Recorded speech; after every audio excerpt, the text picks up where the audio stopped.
ഇതെന്താ ഇപ്പൊ തന്നെ മൂത്രമൊഴിച്ച്? അപ്പൊ പറഞ്ഞു, ഒന്നുമല്ല, അവിടുന്ന് മൂത്രമൊഴിക്കാനുള്ളത് കൊണ്ട് ഒഴിച്ചതാ. ഇവിടെയോ ഞാനും ഹബീബും കൂടെ നടന്നു പോകുമ്പോ റസൂലുള്ള ഇവിടെ വന്നപ്പം മൂത്രമൊഴിച്ചിരുന്നു, അത് കരുതി മൂത്രമൊഴിക്കണോ? അത് മതനിയമമല്ല. എന്നാലും നബി തങ്ങളോടുള്ള മഹബത്ത് കൊണ്ട് അത്രത്തോളം തിരുനബിയെ അനുധാവനം ചെയ്യണമെന്ന നിർബന്ധ ബുദ്ധിയെ പരാജയപ്പെടുത്താൻ, ഈ ആശിഖീങ്ങളുടെ മുഹിബ്ബീങ്ങളുടെ മനസ്സിനെ തകർക്കാൻ ഒരു പ്രവാചക വിരോധിക്കുമാവില്ല. അവനോട് മോമിനീങ്ങൾ പറയും, വണ്ടി വിട്ടോ. ഇത്രേ മോമിനീങ്ങൾക്ക് പറയാനുള്ളൂ. അവനോട് ഏറ്റുമുട്ടാനില്ല, അവനോട് കൂടുതൽ സംസാരിക്കാനില്ല. നമുക്ക് പറയാനുള്ള കാര്യങ്ങൾ പറയാം. വളരെ ഗൗരവത്തിൽ ആലോചിക്കണം, ഉള്ളിൽ തട്ടി ആലോചിക്കണം. ഇതിനൊക്കെ ഓരോന്നിനും ഉദാഹരണം പറയാം. റസൂലുള്ളാഹി തങ്ങളോടുള്ള വിശ്വാസത്തിന്റെ കരുത്ത് ഇന്ന് ദുർബലാണ്. റസൂലുള്ളാഹി സ്വല്ലല്ലാഹു അലൈഹി വസല്ലമ തങ്ങളോടുള്ള ബഹുമാനത്തിന്റെ കരുത്ത് അതും ഇന്ന് ദുർബലമായി കൊണ്ടിരിക്കുന്നു. നബി സല്ലല്ലാഹു അലൈഹി വസല്ലമ തങ്ങളെ സഹായിക്കുക എന്ന് പറഞ്ഞാൽ ഈ കാലഘട്ടത്തിൽ അതെങ്ങനെയാ സാധിക്കാം? റസൂലുള്ളാഹിനെ സഹായിക്കൽ, റസൂലുള്ളാഹി തങ്ങൾ തന്നെ പറഞ്ഞിട്ടുണ്ട്, എൻ്റെ ഒരു സുന്നത്ത് മരിക്കുമ്പോൾ ആ സുന്നത്തിനെ ജീവിപ്പിച്ചവൻ എന്നെ സഹായിച്ചവനാണോ? നമുക്ക് ചെയ്യാൻ പറ്റും. അള്ളാഹുവിന്റെ റസൂലിനെ സഹായിക്കുക എന്നുള്ളതിന്റെ മറ്റൊരു മുഖം, റസൂലുള്ളാഹി തങ്ങൾ കല്ലെറിയപ്പെടുമ്പോൾ, ഇത്തരം പ്രവാചക വിരോധികളെ കൊണ്ട് റസൂലുള്ള കല്ലെറിയപ്പെടുമ്പോൾ നബി തങ്ങളുടെ പക്ഷത്ത് നിന്ന് സംസാരിക്കുക. റസൂലുള്ളാഹി തെറ്റ് ചെയ്യുന്നു എന്ന് പറയുമ്പോ പൂർവോപരി ശക്തിയിൽ ഇല്ലെന്ന് പറഞ്ഞ് പ്രമാണങ്ങൾ നിരത്തുക. അള്ളാഹുവിന്റെ ഹബീബിന്റെ ബീവിമാരെ കുറ്റപ്പെടുത്തുമ്പോൾ ശരിയല്ല, ഇത് തലമറന്ന് എണ്ണതേക്കലാണ് എന്ന് ശക്തമായി പറയാൻ നമുക്ക് കഴിയണം. അള്ളാഹുവിന്റെ റസൂൽ ഭീകരവാദിയായിരുന്നു എന്ന് പറയുമ്പോ റസൂലുള്ളാഹി സ്വല്ലല്ലാഹു അലൈഹി വസല്ലമ തങ്ങള് ഇവിടെ പഠിപ്പിച്ചു വന്നത് യഥാർത്ഥത്തിൽ സഹിഷ്ണുതയല്ല, മറിച്ച് ഇവിടെ അസഹിഷ്ണുതയാണ് പ്രചരിപ്പിച്ചത് എന്ന് ഏത് താപ്പാന പറഞ്ഞാലും മുസ്ലിമീങ്ങൾ സമ്മതിക്കില്ല. അത് എത്ര വലിയ വിരോധിയാണെങ്കിലും ശരി, മുഹമ്മദുർ റസൂലുള്ളാഹിയുടെ ശരീരത്തിൽ കൈവെക്കുമ്പോൾ മുസ്ലിമീങ്ങൾ പ്രതികരിക്കും.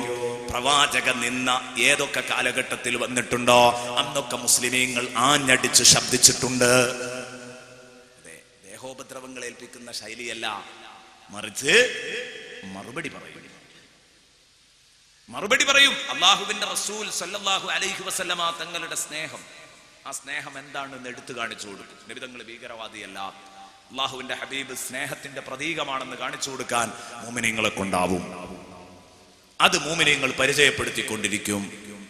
എന്നാൽ റസൂലുള്ളാഹിയോടുള്ള സ്നേഹം പ്രകടിപ്പിക്കല് ഏതാണ്? റസൂലുള്ളാഹി സ്വല്ലല്ലാഹു അലൈഹി വസല്ലമ തങ്ങളുടെ വിരോധികളെ ദേഹോപദ്രവം ചെയ്യൽ മാത്രമാണ് എന്ന് പറഞ്ഞിട്ട് അതിനുവേണ്ടി പുറപ്പെടുന്നവർ പലപ്പോഴും റസൂലുള്ളാഹി സ്വല്ലല്ലാഹു അലൈഹി വസല്ലമ തങ്ങളുടെ ഏറ്റവും ഉദാത്തമായ സ്നേഹത്തിന്റെ മാതൃകകളെ കുഴിച്ചുമൂടാൻ ശ്രമിക്കുന്നുണ്ട് എന്ന് കൂട്ടത്തിൽ ഞാൻ പറയുന്നത് ബുദ്ധിയുള്ളവർ ആലോചിക്കേണ്ടതാണ്. റസൂലുള്ളാഹി സ്വല്ലല്ലാഹു അലൈഹി വസല്ലമ തങ്ങൾ സ്വീകരിച്ചിരിക്കുന്ന മതമൈത്രികള്, റസൂലുള്ള സ്നേഹിച്ചിരിക്കുന്ന സ്നേഹത്തിന്റെ ശബ്ദങ്ങളെ മുഴുവനും മണ്ണിട്ട് മൂടാനുള്ള ശ്രമം. എന്നിട്ട് റസൂലുള്ളാഹി സ്വല്ലല്ലാഹു അലൈഹി വസല്ലം വെറും വെട്ടും കുത്തും കൊല്ലും എന്ന് പറഞ്ഞിട്ട് ഒരാളാണ് എന്ന് വരുത്താൻ ശ്രമിക്കുന്നത്. ഇസ്ലാമിനകത്തു നിന്ന് ആരും ഈ ഉപദ്രവം ചെയ്തു പോകാൻ പാടില്ല. അള്ളാഹുവിന്റെ റസൂലിനെ തെറ്റിദ്ധരിപ്പിക്കാൻ പാടില്ല. ആലോചിക്കേണ്ടതാണ്. കൂട്ടത്തിൽ ഉണർത്തി എന്ന് മാത്രം ഹബീബ് റസൂലുള്ളാഹി സ്വല്ലല്ലാഹു അലൈഹി വസല്ലമ തങ്ങളെ സഹായിക്കാൻ നമുക്ക് കഴിഞ്ഞിട്ടുണ്ടോ? പ്രതിസന്ധി ഘട്ടത്തിൽ മുത്തുനബിയെ സഹായിക്കാൻ ഇപ്പോഴും അവസരമുണ്ട്.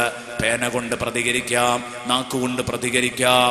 റസൂലുള്ളാഹി സ്വല്ലല്ലാഹു അലൈഹി വസല്ലമ തങ്ങളെ വഷളാക്കാൻ പുറപ്പെട്ട ഒരാളും ജയിച്ചിട്ടില്ല. അല്ലാഹു റബ്ബുൽ ഇസ്സത്ത് നൽകിയ ഏറ്റവും വലിയൊരു ഓഫറാണ് നബി തങ്ങൾക്ക്. ഇന്നാ കഫൈനാക്കൽ മുസ്തഹ്സിഈൻ. സൂറത്തുൽ ഹിജ്റിലായിരിക്കും. സൂറത്തുൽ ഹിജ്റിന്റെ അവസാന ഭാഗത്താണെന്ന് എൻ്റെ ഓർമ്മ. ഇന്നാ കഫൈനാക്കൽ മുസ്തഹ്സിഈൻ. നബിയെ, തങ്ങളെ കൊച്ചാക്കുന്നവരെ നാം കൈകാര്യം ചെയ്തുകൊള്ളും, അവരെ തങ്ങളുടെ മുമ്പിൽ നമ്മൾ ഒതുക്കി തരാം നബിയെ. ഇന്നാ കഫൈനാക്കൽ മുസ്തഹ്സിഈൻ. നബിയെ കൊഞ്ഞനം കുത്തിയ അബൂജഹൽ എന്തായി? നബി തങ്ങളെ കൊഞ്ഞനം കുത്തിയ അബൂലഹബ് എന്തായി? നബി തങ്ങളെ കൊഞ്ഞനം കുത്തിയ വലീദ് ഇബ്നുൽ മുഗീറ എന്തായി? നമുക്ക് അവിടെ പറയേണ്ട ഉദാഹരണങ്ങളാണ്. പ്രിയപ്പെട്ട മുഅ്മിനീങ്ങളെ, ഇങ്ങനെ നീണ്ടുപോകുന്നു. ഓരോന്നും വലീദ് ഇബ്നുൽ മുഗീറയെ അല്ലാഹു മാനം കെടുത്തി. വലീദ് ഇബ്നു മുഗീറ റസൂലുള്ളാഹിനെ ഭ്രാന്തനാണെന്ന് പറഞ്ഞപ്പോ അല്ലാഹു വലീദ് ഇബ്നുൽ മുഗീറക്കെതിരെ വലീദ് ഇബ്നുൽ മുഗീറ ജാര- 'സന്തതിയാണെന്ന് പരസ്യ പ്രഖ്യാപനം നടത്തി. ഇത് സൂറത്തുൽ ഖലം സാക്ഷ്യപ്പെടുത്തുന്നുണ്ട്.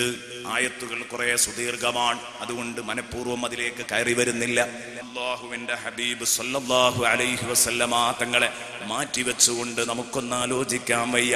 ഇത്തരം പ്രതിസന്ധി ഘട്ടങ്ങളിൽ ഹബീബിന്റെ അടുത്ത് ഇടപെടാതിരിക്കാൻ നമുക്കൊരു ന്യായവുമില്ല. ഹബീബിന്റെ അടുത്ത് ഇടപെടാൻ നമുക്ക് ഓരോരുത്തർക്കും നമ്മൾ ശ്രമിക്കുക തന്നെ വേണം. ഹബീബ് മുഹമ്മദുർ റസൂലുള്ളാഹി സ്വല്ലല്ലാഹു അലൈഹി വസല്ലമ തങ്ങളുടെ അടുത്ത് നമ്മൾ ഇടപെട്ടുകൊണ്ടിരിക്കണം. റസൂലുള്ളാഹിയോട് ബഹുമാനപൂർവം ഇങ്ങകലെ നിന്ന് സലാം പറയുമ്പോൾ അടുത്തു ചെന്നുകൊണ്ട് വളരെ ബഹുമാനത്തില് വളരെ ആദരപൂർവം സലാം പറഞ്ഞുകൊണ്ടിരിക്കണം. അതിനുള്ള ഭാഗ്യം അല്ലാഹു നമുക്ക് നൽകണം. അല്ലാഹു നമുക്ക് നൽകി അനുഗ്രഹിക്കട്ടെ. അല്ലാഹു നമുക്ക് നൽകി അനുഗ്രഹിക്കട്ടെ. നബി തങ്ങളെ സഹായിച്ചു എന്ന് പറയുമ്പോൾ അതിൽ മഹാന്മാരുടെ സഹായങ്ങളൊക്കെ നോക്കിയാൽ അല്ലാഹുവിന്റെ ഹബീബിനെ മഹാന്മാര് സഹായിച്ചതുപോലെ ആരെങ്കിലും സഹായിച്ചിട്ടുണ്ടോ? പ്രിയപ്പെട്ട കൂട്ടുകാരെ, സ്വഹാബാ കിറാം, ബഹുമാനപ്പെട്ട അബൂബക്കറിന് സിദ്ദീഖ് റളിയല്ലാഹു അൻഹു, ഞാൻ ബുർദയുടെ പ്രഭാഷണം നടത്തുന്ന സമയത്ത് വിശാലമായി പറഞ്ഞിട്ടുണ്ട്. ബഹുമാനപ്പെട്ട സിദ്ദീഖുൽ അക്ബർ റളിയല്ലാഹു അൻഹു റസൂലുള്ളാഹിയെ തോളിലിട്ട് നീണ്ടു വലിഞ്ഞ് നടന്ന കഥ. ഹിജ്റയുടെ രാത്രിയിൽ അല്ലാഹുവിന്റെ ഹബീബിനെ തോളിലേക്ക് എടുത്തിട്ട് നടന്നു. ഹബീബിന്റെ കാൽപാദം പൊട്ടി രക്തം വരുമ്പോൾ ഹബീബിനെ തോളിൽ എടുത്തിട്ട് നടക്കുന്നു. എന്നിട്ട് ഗാറ് സൗറിലേക്കൊന്ന് കയറാൻ എത്ര കഷ്ടപ്പെടണം മോമിനീങ്ങളെ ചിന്തിക്കുക. ആ ഗാറ് സൗറിലേക്ക് നബി തങ്ങളെ തോളിലിട്ടിട്ട് വലിഞ്ഞു കയറുന്നു സിദ്ദീഖുൽ അക്ബർ റളിയല്ലാഹു അൻഹു. അതുപോലെ തന്നെ വീട്ടിൽ നിന്ന് കുറച്ചങ്ങ് നീങ്ങുമ്പോൾ പിന്നെ എടുത്ത് തോളിലിട്ടോ. വാഹനം റെഡിയാക്കി ഈ ഗാറ് സൗർ ഗുഹ വരെ, അത് കഴിഞ്ഞിട്ട് പിന്നെ അവിടെ നിന്ന് അങ്ങോട്ട് വാഹനം റെഡിയാക്കി കൊണ്ടുവരാൻ പറഞ്ഞു. പിന്നെ വാഹനത്തിന്റെ പുറത്താ യാത്ര. അല്ലാഹുവിന്റെ റസൂലിനെ തോളിലിട്ട് സഞ്ചരിച്ചിട്ടുണ്ടെങ്കിൽ ബഹുമാനപ്പെട്ട ഉമർ ഇബ്നുൽ ഖത്താബ് റളിയല്ലാഹു അൻഹു ഒരിക്കൽ മദീന പള്ളിയിൽ നിന്ന് പൊട്ടി അങ്ങ് കരഞ്ഞപ്പോൾ ചോദിച്ചു, എന്തേ? ഒന്നുമല്ല, അമീറുൽ മുഅ്മിനീൻ ഉമർ ഇബ്നുൽ ഖത്താബ് പറയാൻ, ഞാൻ എന്റെ മുൻഗാമിയെ ഓർത്തുപോയതാണ്. എല്ലാവരുടെയും പ്രിയപ്പെട്ടവനായ അബൂബക്കറിനെ ഓർത്തുപോയതാണ്. ആ അബൂബക്കറിന്റെ ജീവിതത്തിൽ ഒരൊറ്റ രാത്രി അബൂബക്കർ എനിക്ക് തരികയാണെങ്കിൽ ഈ ഉമർ ഈ വയസ്സിടയിൽ ചെയ്തത് മുഴുവനും ഞാൻ അബൂബക്കറിന് കൊടുത്തോളാം. ഖുലഫായെ കിറാം എന്ന സീഡികളിൽ ഇപ്പൊ ഇവിടെ പ്രകാശനം കഴിഞ്ഞു, അതിലും അത് ഞാൻ പറഞ്ഞിട്ടുണ്ട്. ഇത് ഞാൻ പറയുന്നത് കുറേ സംഗതികൾ സമയക്കുറവ് കൊണ്ട് നമുക്ക് പറയാൻ കഴിയുന്നില്ല. എന്നാൽ സദസ്സിൽ അതൊരിക്കലും ഒരു അലങ്കോലാകരുത് എന്ന് കരുതിയിട്ടാണ് ബന്ധപ്പെട്ടവർ പുറത്ത് ഇൻഷാ അല്ലാഹ് അത് നൽകും. എല്ലാവരും പോകുമ്പോൾ അതൊക്കെ വാങ്ങിപ്പോകണം. ഹദ്ദാദ് റാത്തീബിന്റെ CD വളരെ പ്രധാനപ്പെട്ട സംഗതിയാണ്. 6 ദിവസം ഹദ്ദാദ് റാത്തീബിനെ കുറിച്ച് സംസാരിച്ചത്, അതും പറ്റുന്നവർ വാങ്ങണം എന്ന് പ്രത്യേകം ഉണർത്തുന്നു. പോകുമ്പോൾ നിങ്ങൾക്ക് യഥേഷ്ടം കിട്ടും, നിങ്ങൾക്ക് വാങ്ങിപ്പോകാം. പരമാവധി ഇനി വാങ്ങാൻ ഇപ്പൊ കഴിയാത്തവരവിടെ ബന്ധപ്പെട്ടാൽ തപാൽ വഴിക്ക് എത്തിച്ചു തരാനുള്ള മാർഗങ്ങൾ ഉണ്ട് എന്നുള്ള കാര്യം പ്രത്യേകം അറിയിക്കുന്നു. അവിടെയൊക്കെ ശരിക്കും ഇത് പറഞ്ഞിട്ടുണ്ട്. ഉമർ റളിയല്ലാഹു അൻഹു സിദ്ദീഖ് റളിയല്ലാഹു അൻഹുവിനെ പറ്റി പറയാൻ, ആ ഒരു രാത്രി സിദ്ദീഖ് എനിക്ക് വിട്ടുതരികയാണെങ്കിൽ ഞാൻ എന്റെ ജീവിതത്തിൽ ചെയ്തിരിക്കുന്ന മുഴുവൻ അമലും ഞാൻ സിദ്ദീഖിന് കൊടുത്തോളാം. ഏത് രാത്രിയാണ് സഹാബത്ത് ചോദിച്ചപ്പോ പറഞ്ഞത്? ഈ രാത്രിയാണ്, അള്ളാന്റെ റസൂലിനെ തോളിലിട്ട് പോയ രാത്രി. ആ രാത്രി എനിക്ക് തരാൻ തയ്യാറാണെങ്കിൽ ഉമറിന്റെ ജീവിതം മുഴുക്ക കൊടുക്കാം, എന്നാലും അതിന് സമാനാവൂല. എനിക്കതിന് സാധിച്ചില്ലല്ലോ. ഉമർ ഇബ്നുൽ ഖത്താബ് റളിയല്ലാഹു അൻഹു പറയുകയാണ്, ഇവരൊക്കെ പോയ സ്വർഗത്തിലേക്കല്ലേ നമുക്ക് പോകേണ്ടത്? അള്ളാഹുവിന്റെ റസൂലിനെ ആദരിക്കാതെ, ബഹുമാനിക്കാതെ, സ്നേഹിക്കാതെ, പ്രതിസന്ധി ഘട്ടത്തിൽ മുത്തുനബി തങ്ങളുടെ കൂടെ നിൽക്കാതെ നമ്മൾ എങ്ങോട്ടാ പോകുന്നത്? ഫല്ലദീന ആമനൂ ബിഹി വഅസ്സറൂ. ആമനൂ ബിഹി എന്ന് പറഞ്ഞാൽ റസൂലുള്ളാഹി, അഷ്ഹദു അന്ന മുഹമ്മദ് റസൂലുള്ളാഹി എല്ലാവരും പറയുന്നുണ്ട്. പക്ഷേ നഷ്ടപ്പെടുന്നത് ശേഷം പറയുന്ന 2-3 കാര്യങ്ങളാണ്. അതെന്താണ്? വഅസ്സറൂഹു, ബഹുമാനിക്കണം. ബഹുമാനത്തിൽ വ്യക്തിത്വത്തെ ആദരിക്കണം. അതാ നിങ്ങൾ കേട്ടത്. നബിതങ്ങളുടെ വ്യക്തിത്വത്തിന്റെ ആദരവ് നേരത്തെ കേട്ടു. ഇനി നബിതങ്ങളുടെ ആസാറുകളെ ബഹുമാനിക്കണം. നബിതങ്ങളുടെ ആസാറുകളെ ബഹുമാനിക്കൽ നബിതങ്ങളെ ബഹുമാനിക്കലാണ്. അനസ് ഇബ്നു മാലിക് റളിയല്ലാഹു അൻഹു പറയുന്നു, നബിതങ്ങൾ ജംറയൊക്കെ എറിഞ്ഞ് നബി സല്ലല്ലാഹു അലൈഹി വസല്ലമ തങ്ങൾ മുടിയുമെടുത്ത്, അതാ മുടിയെടുത്തു കഴിഞ്ഞപ്പോൾ അല്ലാഹുവിന്റെ ഹബീബ് അവിടുത്തെ ശറഫാക്കപ്പെട്ട തിരുകേശം, ആ തിരുകേശം അതാ മുടി കളയുന്ന ആൾക്ക് വലത്തെ ഭാഗം വെച്ചു കൊടുത്തു തലയുടെ, പിന്നെ ഇടത്തെ ഭാഗം വെച്ചു കൊടുത്തു. രണ്ടും കളഞ്ഞു. അബൂ ത്വൽഹത്തുൽ അൻസാരിയെ വിളിച്ചു. അബൂ ത്വൽഹത്തുൽ അൻസാരിയെ വിളിച്ചിട്ട് അത് കൊടുത്തിട്ട് ബഹുമാനപ്പെട്ടവരുടെ കയ്യിലേൽപ്പിച്ചിട്ട് പറയുന്നു, യഖ്സിംഹു ബൈനന്നാസ്. അബൂ ത്വൽഹ, നോക്കണം നിങ്ങള്, ഇത് അവസാനത്തെ മുടികളച്ചിലാണ്. ഈ മുടി നീ ജനങ്ങൾക്കിടയിൽ വീതിക്കണമെന്ന് സയ്യിദുനാ റസൂലുള്ളാഹി സ്വല്ലല്ലാഹു അലൈഹി വസല്ലം കൽപ്പിച്ചു. അബൂ ത്വൽഹ കൂടിയ ആളുകൾക്കൊക്കെ അത് വിഹിതം വെച്ചു കൊടുക്കുകയാണ്. 1, 2, 3 മുടികളൊക്കെ ആയിട്ട് വിഹിതം വെച്ചു കൊടുക്കുകയാണ്. ഈ മുടികൾ പിൽക്കാലത്ത് അത് കിട്ടിയവരൊരു നിധി പോലെ സൂക്ഷിക്കുമെന്ന കാര്യം ഉറപ്പല്ലേ? അങ്ങനെ അത് പരമ്പരാഗതമായി തുടർന്നു വന്നു. പലരും കഫംപുടയിലിട്ടു. അവരുടെ രക്ഷയ്ക്ക് വേണ്ടി കഫംപുടയിലിട്ട് ഖബറിലേക്ക് കൊണ്ടുപോയി കഫംപുടയിൽ നിക്ഷേപിക്കാൻ വേണ്ടി വസിയ്യത്ത് ചെയ്തു. പലരും അനന്തരാവകാശികൾക്ക് നീക്കിവെച്ചു. അങ്ങനെ തുടർന്നു വന്നു. ഇന്നൊരു മലയാളി പണ്ഡിതന്റെ കയ്യിൽ, നമ്മുടെ നേതാവിന്റെ കയ്യിൽ അഷ്റഫുൽ ഖൽഖ് ത്വാഹ റസൂലുള്ളാഹിയുടെ ആ ശറഫാക്കപ്പെട്ട മുടി വന്നണഞ്ഞു എന്ന് കേട്ടപ്പോ മലയാളികൾ അക്ഷരാർത്ഥത്തിൽ സന്തോഷിച്ചിട്ടുണ്ട്, എല്ലാ അർത്ഥത്തിലും സന്തോഷിച്ചിട്ടുണ്ട്. ഞാൻ പറയുന്നു, ഈ കഴിഞ്ഞ മർക്കസ് സമ്മേളനങ്ങളുടെ കൂട്ടത്തിൽ എൻ്റെ കണ്ണുകളെ നനച്ച ഒരു സമ്മേളനമായിരുന്നു കഴിഞ്ഞ സമ്മേളനം. ഹബീബിന്റെ ശറഫാക്കപ്പെട്ട മുടിയാണെന്ന് പറഞ്ഞിട്ട് ബഹുമാനപ്പെട്ട ഉസ്താദിനത് കൈമാറുന്നത് കണ്ടപ്പോ കണ്ണുകൾ നനയാത്തവരില്ല. കാരണം അവിടെ സനദുകളുടെ പിന്നാലെ പോവലല്ല, അവിടെ അതിന്റെ പ്രമാണങ്ങൾ അന്വേഷിക്കലല്ല. ഒരു വിശ്വാസിയെ സംബന്ധിച്ചിടത്തോളം ഏറ്റവും മർമ്മപ്രധാനമായത് ഹബീബിന്റെ മുടിയാണ് എന്ന് പറയപ്പെടുന്നത് അതാണ് എന്ന് അംഗീകരിക്കലാണ്. കാരണം ആണെങ്കിൽ അതിനെ കുറ്റപ്പെടുത്തിയാൽ അതിനുള്ളത് കിട്ടും. നല്ലോണം ആലോചിക്കണം. ഈ വിഷയം ഗൗരവമുള്ള കാര്യമാണ്. ഞാൻ പറയട്ടെ, ആരെയും കുറ്റപ്പെടുത്തുകയല്ല. ഇത് അംഗീകരിക്കുന്നവർ പോലും ഇതിനെ വഷളാക്കാൻ ശ്രമിച്ചത് അപകടമാണ്. ഇത് കുറ്റപ്പെടുത്തി സംസാരിക്കുന്ന ഭാഗവുമല്ല. ഈ വിഷയത്തിൽ അതാ നമ്മൾ നിഷ്പക്ഷമായി സംസാരിക്കുമ്പോൾ അതെല്ലാ നിലക്കും ഏതു ചെയ്തു പരമ്പരാഗതമായി കൈമാറി വന്നതാണ്. സംശയിക്കാൻ വകുപ്പില്ല. നിഷ്പക്ഷമായി സംസാരിക്കുകയാണെങ്കിൽ ആവാനും ആവാതിരിക്കാനുള്ള സാധ്യത ഉണ്ട് എന്ന് വെച്ച് സംസാരിക്കുകയാണെങ്കിൽ തന്നെ സാധ്യതയുള്ള കാര്യത്തിനെ സാധ്യതയുടെ പേരിൽ ആദരിച്ചാൽ ആദരിച്ചതിന്റെ കൂലി കിട്ടും. സാധ്യതയുടെ പേരിൽ നിന്ദിച്ചാൽ നിന്ദിച്ചതിനുള്ളതും കിട്ടും. ഓർത്തോളണം, അതാണ് ഇസ്ലാം പഠിപ്പിക്കുന്നത്. ആവാതിരിക്കാനുള്ള സാധ്യതയുണ്ട് എന്ന് കരുതി നിന്ദിച്ചാൽ, ഉറപ്പ് കിട്ടാതെ നിന്ദിച്ചാൽ നിന്ദിച്ചതിനുള്ള വകയും ഒത്തുപോകും. കരുതുന്നത് നല്ലതാണ്. ഞാൻ എൻ്റെ വിഷയത്തിലേക്ക് തന്നെ വരുന്നു. അള്ളാഹുവിന്റെ ഹബീബിന്റെ ആസാറുകളെ എത്ര ബഹുമാനപൂർവമാണ് സഹാബത്ത് കണ്ടത്. ഉമർ ഇബ്നു അബ്ദുൽ അസീസ് റളിയല്ലാഹു അൻഹു, അതുപോലെ തന്നെ സഹാബാ കിറാമിന്റെ കൂട്ടത്തിൽ ധാരാളം ആളുകൾ, അതുപോലെ തന്നെ പിറകില് ഉമർ ഇബ്നു അബ്ദുൽ അസീസ് റളിയല്ലാഹു അൻഹു. ആ ഉമർ ഇബ്നു അബ്ദുൽ അസീസ് റളിയല്ലാഹു അൻഹു അതാ വസിയ്യത്ത് ചെയ്യുന്നു, അയ്യുദ്ഫന മഅഹു ശൈഉൻ കാന ഇൻദഹു മിൻ ശഅരി നബി സ്വല്ലല്ലാഹു അലൈഹി വസല്ലം.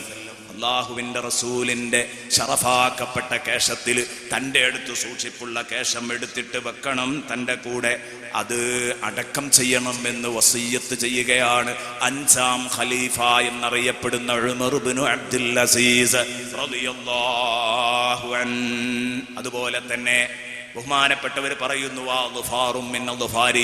നബി തങ്ങളുടെ നഖങ്ങളില് ഏതാനും കഷ്ണങ്ങൾ നബി നഖം വെട്ടിയിട്ടപ്പം ഞാനതെടുത്ത് സൂക്ഷിച്ചിരുന്നു. അത് നിങ്ങൾ എൻ്റെ കഫംപുടയിൽ നിക്ഷേപിക്കണേ. ബഹുമാനപ്പെട്ടവർ പറയാൻ എന്താ ചെയ്യേണ്ടത്? ഇദാ മിത്തു, ഞാൻ മരിച്ചു കഴിഞ്ഞാൽ ഫജഅലൂഹു ഫീ കഫനി, നിങ്ങൾ അതെന്റെ കഫംപുടയിൽ നിക്ഷേപിക്കണം എന്ന് പറഞ്ഞു. അവരങ്ങനെ തന്നെ അത് ചെയ്യുകയും ചെയ്തു. ബഹുമാനപ്പെട്ട യൂസുഫ് ഇബ്നു മാഹിക്ക് പറയുന്നു, ബൈനമാ നഹ്നു നഹ്സു തുറാബ അലാ ഖബ്രി ഉമർ ഇബ്നു അബ്ദുൽ അസീസ്, ഞങ്ങൾ ഉമർ ഇബ്നു അബ്ദുൽ അസീസിന്റെ ഖബറിലേക്ക് മണ്ണ് വാരി എറിയുന്ന സമയത്ത്, ഉമർ ഇബ്നു അബ്ദുൽ അസീസിന്റെ ഖബറിലേക്ക് ഞങ്ങൾ മണ്ണ് വാരി, മിൻഹാ ഖലഖനാകും വഫീഹാ നുഈദുകും വമിൻഹാ നുഖ്രിജുകും താറത്തൻ ഉഖ്റാ എന്ന് പറഞ്ഞ് മണ്ണ് വാരി ഇങ്ങനെ എറിയുമ്പോൾ ആ ഖബറിൽ നിന്ന് ഞങ്ങൾ ഒരു അശരീരി കേൾക്കുകയാണ്. എന്താ പറയുന്നത്? ആ ഖബറിൽ നിന്ന് ഞങ്ങൾ കേട്ടത് ഏത്? റസൂലുള്ളാഹിയുടെ ശറഫാക്കപ്പെട്ട കേശവും റസൂലുള്ളാഹി തങ്ങളുടെ തിരുനഖങ്ങളും അതിൽ വെച്ചിരുന്നു. ബഹുമാനപ്പെട്ടവരുടെ ജനാസയുടെ കൂടെ വെച്ചിരുന്നു. അപ്പോഴാണ് ഞങ്ങൾ കേൾക്കുക മാത്രമല്ല, മുകളിൽ നിന്ന് ഞങ്ങൾക്കൊരു എഴുത്ത് ഖബറിലേക്ക് വീഴാൻ, മുകൾ ഭാഗത്ത് നിന്ന് ആ എഴുത്ത് ഞങ്ങൾ എടുത്തപ്പോൾ മക്തൂബും ഫീഹി, അതിലെഴുതി വച്ചിരിക്കുന്നു ബിസ്മില്ലാഹിർ റഹ്മാനിർ റഹീം അമാനും മിനല്ലാഹി ലിഉമർ ഇബ്നു അബ്ദുൽ അസീസ് മിനന്നാർ. ബിസ്മില്ലാഹിർ റഹ്മാനിർ റഹീം, അല്ലാഹുവിന്റെ തിരുനാമത്തിൽ ഇത് ഉമർ ഇബ്നു അബ്ദുൽ അസീസിന് നരകത്തെ തൊട്ട് രക്ഷപ്പെട്ടിരിക്കുന്നു എന്നതിനുള്ള ആധാരമാണ് എന്നാണ് ഈ കുറിപ്പിലുണ്ടായിരുന്നത്. അമാനും മിനല്ലാഹ്, അല്ലാഹുവിൽ നിന്ന് ഇതാ ഉമർ ഇബ്നു അബ്ദുൽ അസീസിന് നരകമോക്ഷമുണ്ട് എന്നുറപ്പിക്കുന്ന ഒരു ഭാഗമാണ്, ഒരു പ്രമാണമാണിത്. അമാനും മിനല്ലാഹി ലിഉമർ ഇബ്നു അബ്ദുൽ അസീസ് മിനന്നാർ. ഇത് ഞങ്ങളെ കണ്ടുകൊണ്ട് കണ്ടു. ആസാറുകളെ ബഹുമാനിച്ച് കാണേണ്ടതുപോലെ കണ്ടതിന്റെ ഫലമാണത്. സയ്യിദുനാ മുആവിയ, നമ്മുടെ നേതാക്കന്മാരുടെ പേര് പറയുമ്പം സിന്ദാബാദ് ഉറക്ക വിളിക്കണം. ബഹുമാനപ്പെട്ട സയ്യിദുനാ മുആവിയ റളിയല്ലാഹു അൻഹു, ബഹുമാനപ്പെട്ടവർക്ക് വഫാത്ത് അണഞ്ഞപ്പോൾ, വഫാത്ത് അടുത്ത സമയത്ത് ബഹുമാനപ്പെട്ടവരതാ പറയുന്നു, എന്നെ നിങ്ങൾ കഫൻ ചെയ്യുന്ന സമയത്ത് നിങ്ങൾ എന്നെ കഫൻ ചെയ്യേണ്ടത് ഔസാൻ യുകഫന ഫീ ഖമീസിൻ കാന റസൂലുള്ളാഹി സ്വല്ലല്ലാഹു അലൈഹി വസല്ലം കസാഹു ഇയ്യാഹു. റസൂലുള്ളാഹി അദ്ദേഹത്തിന് ധരിപ്പിച്ച ഒരു ഖമീസ് ഉണ്ട്. ആ ഖമീസിൽ നിങ്ങൾ എന്നെ കഫൻ ചെയ്യണേ. ആ ഖമീസിലാ നിങ്ങൾ എന്നെ കഫൻ ചെയ്യേണ്ടത്, അത് മാറ്റി വെക്കരുത്. കാരണം മുഹമ്മദുർ റസൂലുള്ളാഹി സ്വല്ലല്ലാഹു അലൈഹി വസല്ലമ തങ്ങൾ തന്നതാണത്. അത് നിങ്ങൾ എന്റെ കഫംപുടയുടെ ചുവട്ടിലാക്കിക്കാളാ. ശരീരത്തോട് അടുത്ത ഭാഗത്ത് അടുക്കുന്നതിൽ അത് പെടുത്തണം എന്ന് പറഞ്ഞു. എന്റെ ശരീരത്തോട് നിങ്ങൾ ചേർത്ത് പൊതിയണം എന്ന് ബഹുമാനപ്പെട്ടവർ പറയുകയാണ്. ആ മുആവിയുടെ കയ്യിലുമുണ്ടായിരുന്നു റസൂലുള്ളാഹിയുടെ തിരുനഖങ്ങളിൽ നഖം വെട്ടിയിട്ട ശേഷിപ്പുകള്. ആ തിരുശേഷിപ്പുകൾ എടുക്കാൻ വേണ്ടി പറഞ്ഞു. എന്നിട്ട് ആ നഖങ്ങൾ പൊടിക്കണം. പൊടിച്ചിട്ട് നിങ്ങൾ എന്റെ കണ്ണിലും എന്റെ വായിലുമൊക്കെ വിതറണം എന്ന് പറഞ്ഞു. ഞങ്ങൾ അതേ പ്രകാരം തന്നെ ചെയ്തു. എന്നിട്ട് മഹാനവറുകൾ പറഞ്ഞു, നിങ്ങൾ എന്നെ ഇങ്ങനെയൊക്കെ ചെയ്ത് റബ്ബിന്റെ മുമ്പിലേക്ക് അങ്ങ് വിടുകയാണെങ്കിൽ സുമ്മ ഖല്ലൂ ബൈനീ വബൈന അർഹമിർ റാഹിമീൻ, നിങ്ങൾ എന്റെയും അർഹമുറാഹിമായ റബ്ബിന്റെയും ഇടയിൽ നിങ്ങൾ സ്വതന്ത്രമായി അങ്ങ് വിട്ടേക്ക്. പിന്നെ റബ്ബ് എന്നെ ഒന്നും ചെയ്യില്ല, എനിക്കൊരു പേടിയുമില്ല. ധൈര്യമായി പടച്ചോന്റെ അടുത്തേക്ക് യാത്ര അയച്ചോ. കാരണം ഹബീബിന്റെ മുടിക്കഷ്ണങ്ങൾ ഉണ്ടപ്പോൾ, ഹബീബിന്റെ കേശത്തിന്റെ തുണ്ടങ്ങളുള്ളപ്പോൾ, ഹബീബിന്റെ നഖത്തിന്റെ പൊടികൾ എന്റെ ശരീരത്തിലുണ്ടാകുമ്പോൾ എന്റെ ശരീരത്തെ അദാബ് ഒരിക്കലും അതിനെ തൊട്ടു തീണ്ടുകയില്ല. അള്ളാഹു എന്നെ കടാക്ഷിക്കുമെന്ന് എനിക്കുറപ്പ്. ധൈര്യമായി വിട്ടോ. ഇതാണ് മഹാന്മാര് കണ്ടത്. മഹാന്മാര് കണ്ടത് ഇങ്ങനെയാണ്. വളരെ ബഹുമാനത്തോടു കൂടെയാണ് കാണേണ്ടത്. ബഹുമാനപ്പെട്ട സയ്യിദുനാ റസൂലുള്ളാഹി തങ്ങളുടെ അടുത്ത് ഹുദൈബിയ സന്ധിയിൽ ഒപ്പുവെക്കാൻ വേണ്ടി ഉറുവത്ത് വരുമ്പോൾ ഉറുവത്ത് കണ്ട അത്ഭുതം ചെന്നിട്ട് രേഖപ്പെടുത്തിയല്ലോ. കൂട്ടുകാരെ, നമ്മൾ വിചാരിച്ചതുപോലെയല്ല കേട്ടോ, ഒരിക്കലും അതുപോലെയല്ല. നമുക്ക് നിങ്ങൾ റസൂലുള്ളാഹി തങ്ങളുടെ ആധാറുകളെ നിന്ദിച്ചുകൊണ്ട് വളരെ വൃത്തികെട്ട ഒരു മനുഷ്യൻ വലിയൊരു ലേഖനം എഴുതിയിരുന്നു. ഒരു നവീന ചിന്താഗതിക്കാരൻ. മുടി എന്ന് പറഞ്ഞാൽ തന്നെ അറപ്പാണ്, പിന്നെ എങ്ങനെയാ ഇത് മുക്കിയ വെള്ളം കുടിക്കാന്നാ അദ്ദേഹം ചോദിച്ചത്. സുബ്ഹാനല്ലാഹ്. ഞാൻ പറയുന്നു, ഞാൻ ഒരാളുടെയും പേര് പറയാറില്ല. ചിലപ്പോൾ പ്രസ്ഥാന സമാനമായ നാമങ്ങളുണ്ടാകും. ഖുർആൻ ആരുടെയും പേര് പറയുന്നില്ല. പക്ഷേ അബൂലഹബിന്റെ പേര് പറഞ്ഞിട്ടുണ്ട്, ഫിർഔനിന്റെ പേര് പറഞ്ഞിട്ടുണ്ട്. ആ കൂട്ടത്തിലേക്കാ ഞാൻ ചേർത്ത് പറയുന്നത് ഓ അബ്ദുള്ളയുടെ പേര്. നോക്ക് നിങ്ങൾ, ഓ അബ്ദുള്ള ഇസ്ലാമിനോട് ചെയ്തത് എത്ര വലിയ അക്രമമാണ്. ഈ സീറോ അബ്ദുള്ള ആലോചിച്ചില്ലല്ലോ. പടച്ചോനെ, എന്തൊരു ദുർഗതിയാണ് എനിക്ക് വരാനുള്ളത്. നോക്കൂ നിങ്ങൾ, റസൂലുള്ളാഹിയെ കുറ്റപ്പെടുത്തി സംസാരിച്ചില്ലേ? റസൂലുള്ളാഹിയുടെ മുടി നമ്മുടെ മുടി പോലെയാണെന്ന് പറഞ്ഞില്ലേ? ഹബീബിന്റെ ഷറഫാക്കപ്പെട്ട അവിടുത്തെ ഷറഫാക്കപ്പെട്ട തിരുരോമം ഒരിക്കലും നമ്മുടെ ശരീരത്തിലെ രോമങ്ങളെ പോലെയല്ല, നമ്മുടെ ശരീരത്തിലെ കേശം പോലെയല്ല.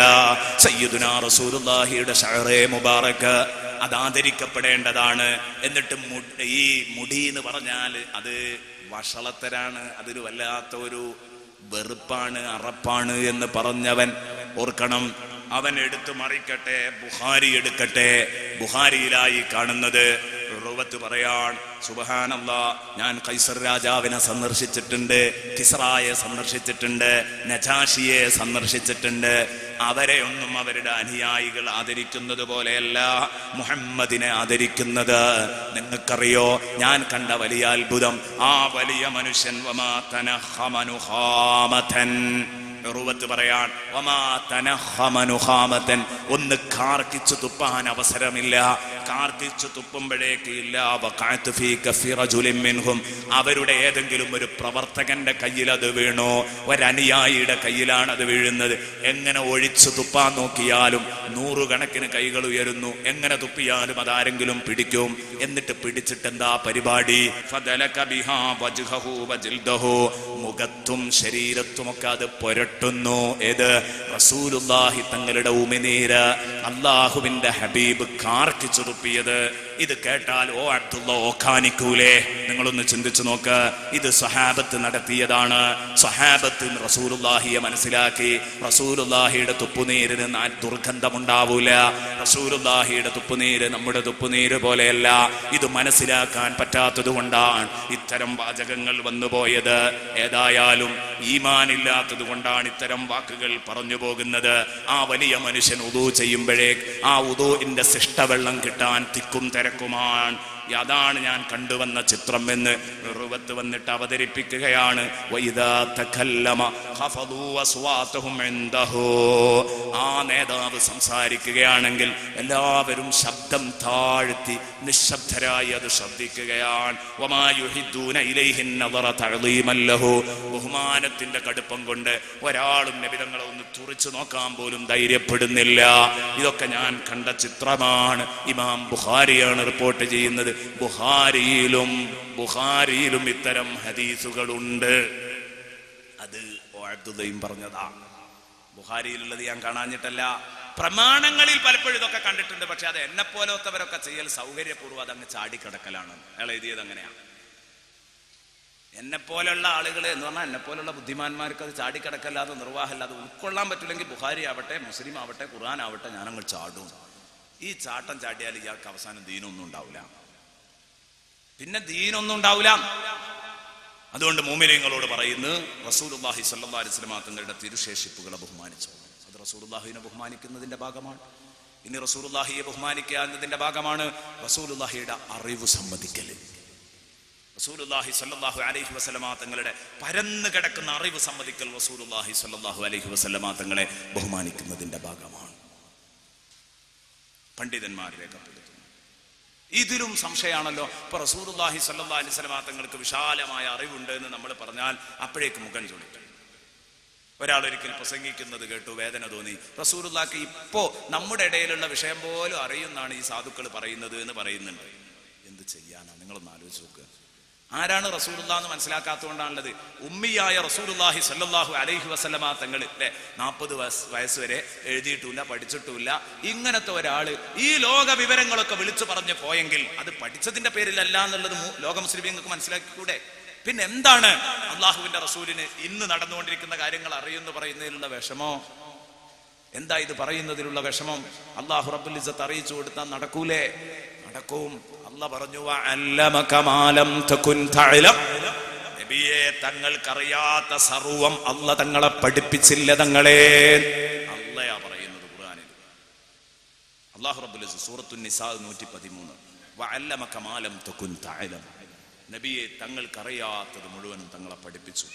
എന്നിട്ട് അല്ലാഹ് പറയുന്നതും കേട്ടോ അതിന്റെ പിറകില്, വകാന ഫദ്ലുല്ലാഹി അലൈക അളീമാ, ലോകത്തൊരാൾക്കില്ലാത്ത ഭാഗ്യാണ് ഏത്? അറിയാത്തതൊക്കെ പഠിപ്പിച്ചു കൊടുക്കുക എന്നുള്ളത്. അപ്പൊ നിങ്ങൾക്ക് എല്ലാ കാര്യവും പഠിപ്പിച്ചു തന്നു എന്നതുകൊണ്ട് അല്ലാഹു തങ്ങൾക്ക് ചെയ്ത അനുഗ്രഹം അപാരമാകുന്നു തങ്ങളെ. വകാന ഫദ്ലുല്ലാഹി അലൈക അളീമാ,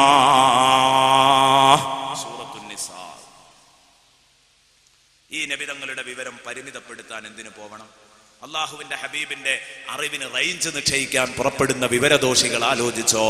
വഅല്ലമക മാ ലം തകുൻ തഅലം, ഇതേക്കുറിച്ച് ബഹുമാനപ്പെട്ട ഖതാദ റളിയല്ലാഹു അൻഹു പറയുന്നു. ഇതൊക്കെ നമ്മൾ വെറുതെ ഇങ്ങനെ തട്ടിവിടുകയെന്ന് തോന്നണ്ടെന്ന് കരുതിയിട്ടാണ് ഇതിനൊക്കെ പ്രമാണങ്ങൾ പറയുന്നത്. ഖതാദ റളിയല്ലാഹു അൻഹു പറയാ വഅല്ലമക മാ ലം തകുൻ തഅലം എന്ന് പറഞ്ഞതിന്റെ അർത്ഥം എന്താണ്? മഹാനവറുകൾ പറഞ്ഞു അല്ലമഹുല്ലാഹു ബയാന ദുനിയ വൽ ആഖിറ. എന്താ അതിൽ പെടാത്തത്? അല്ലമഹുല്ലാഹു ബയാന ദുനിയ വൽ ആഖിറ, ഈഹ പര വിവരങ്ങളുടെ വിശദീകരണം റസൂലുള്ളാഹിക്ക് അല്ലാഹു പഠിപ്പിച്ചു കൊടുത്തു എന്ന് അതിന്റെ അർത്ഥം. ഖതാദ റളിയല്ലാഹു അൻഹു വഅല്ലമക മാ ലം തകുൻ തഅലം. ഇതൊന്നും വെറുതെ പറഞ്ഞല്ല. ഇമാം ബൂസീരി മാനത്തേക്ക് നോക്കി പാടിയതല്ല. ഫഇന്ന മിൻ ജൂദിക ദുനിയാ വദറതഹാ വമിൻ ഉലൂമിക ഇൽമൽ ലൗഹി വൽ ഖലമി. ഫഇന്ന മിൻ ജൂദിക ദുനിയാ വദറതഹാ,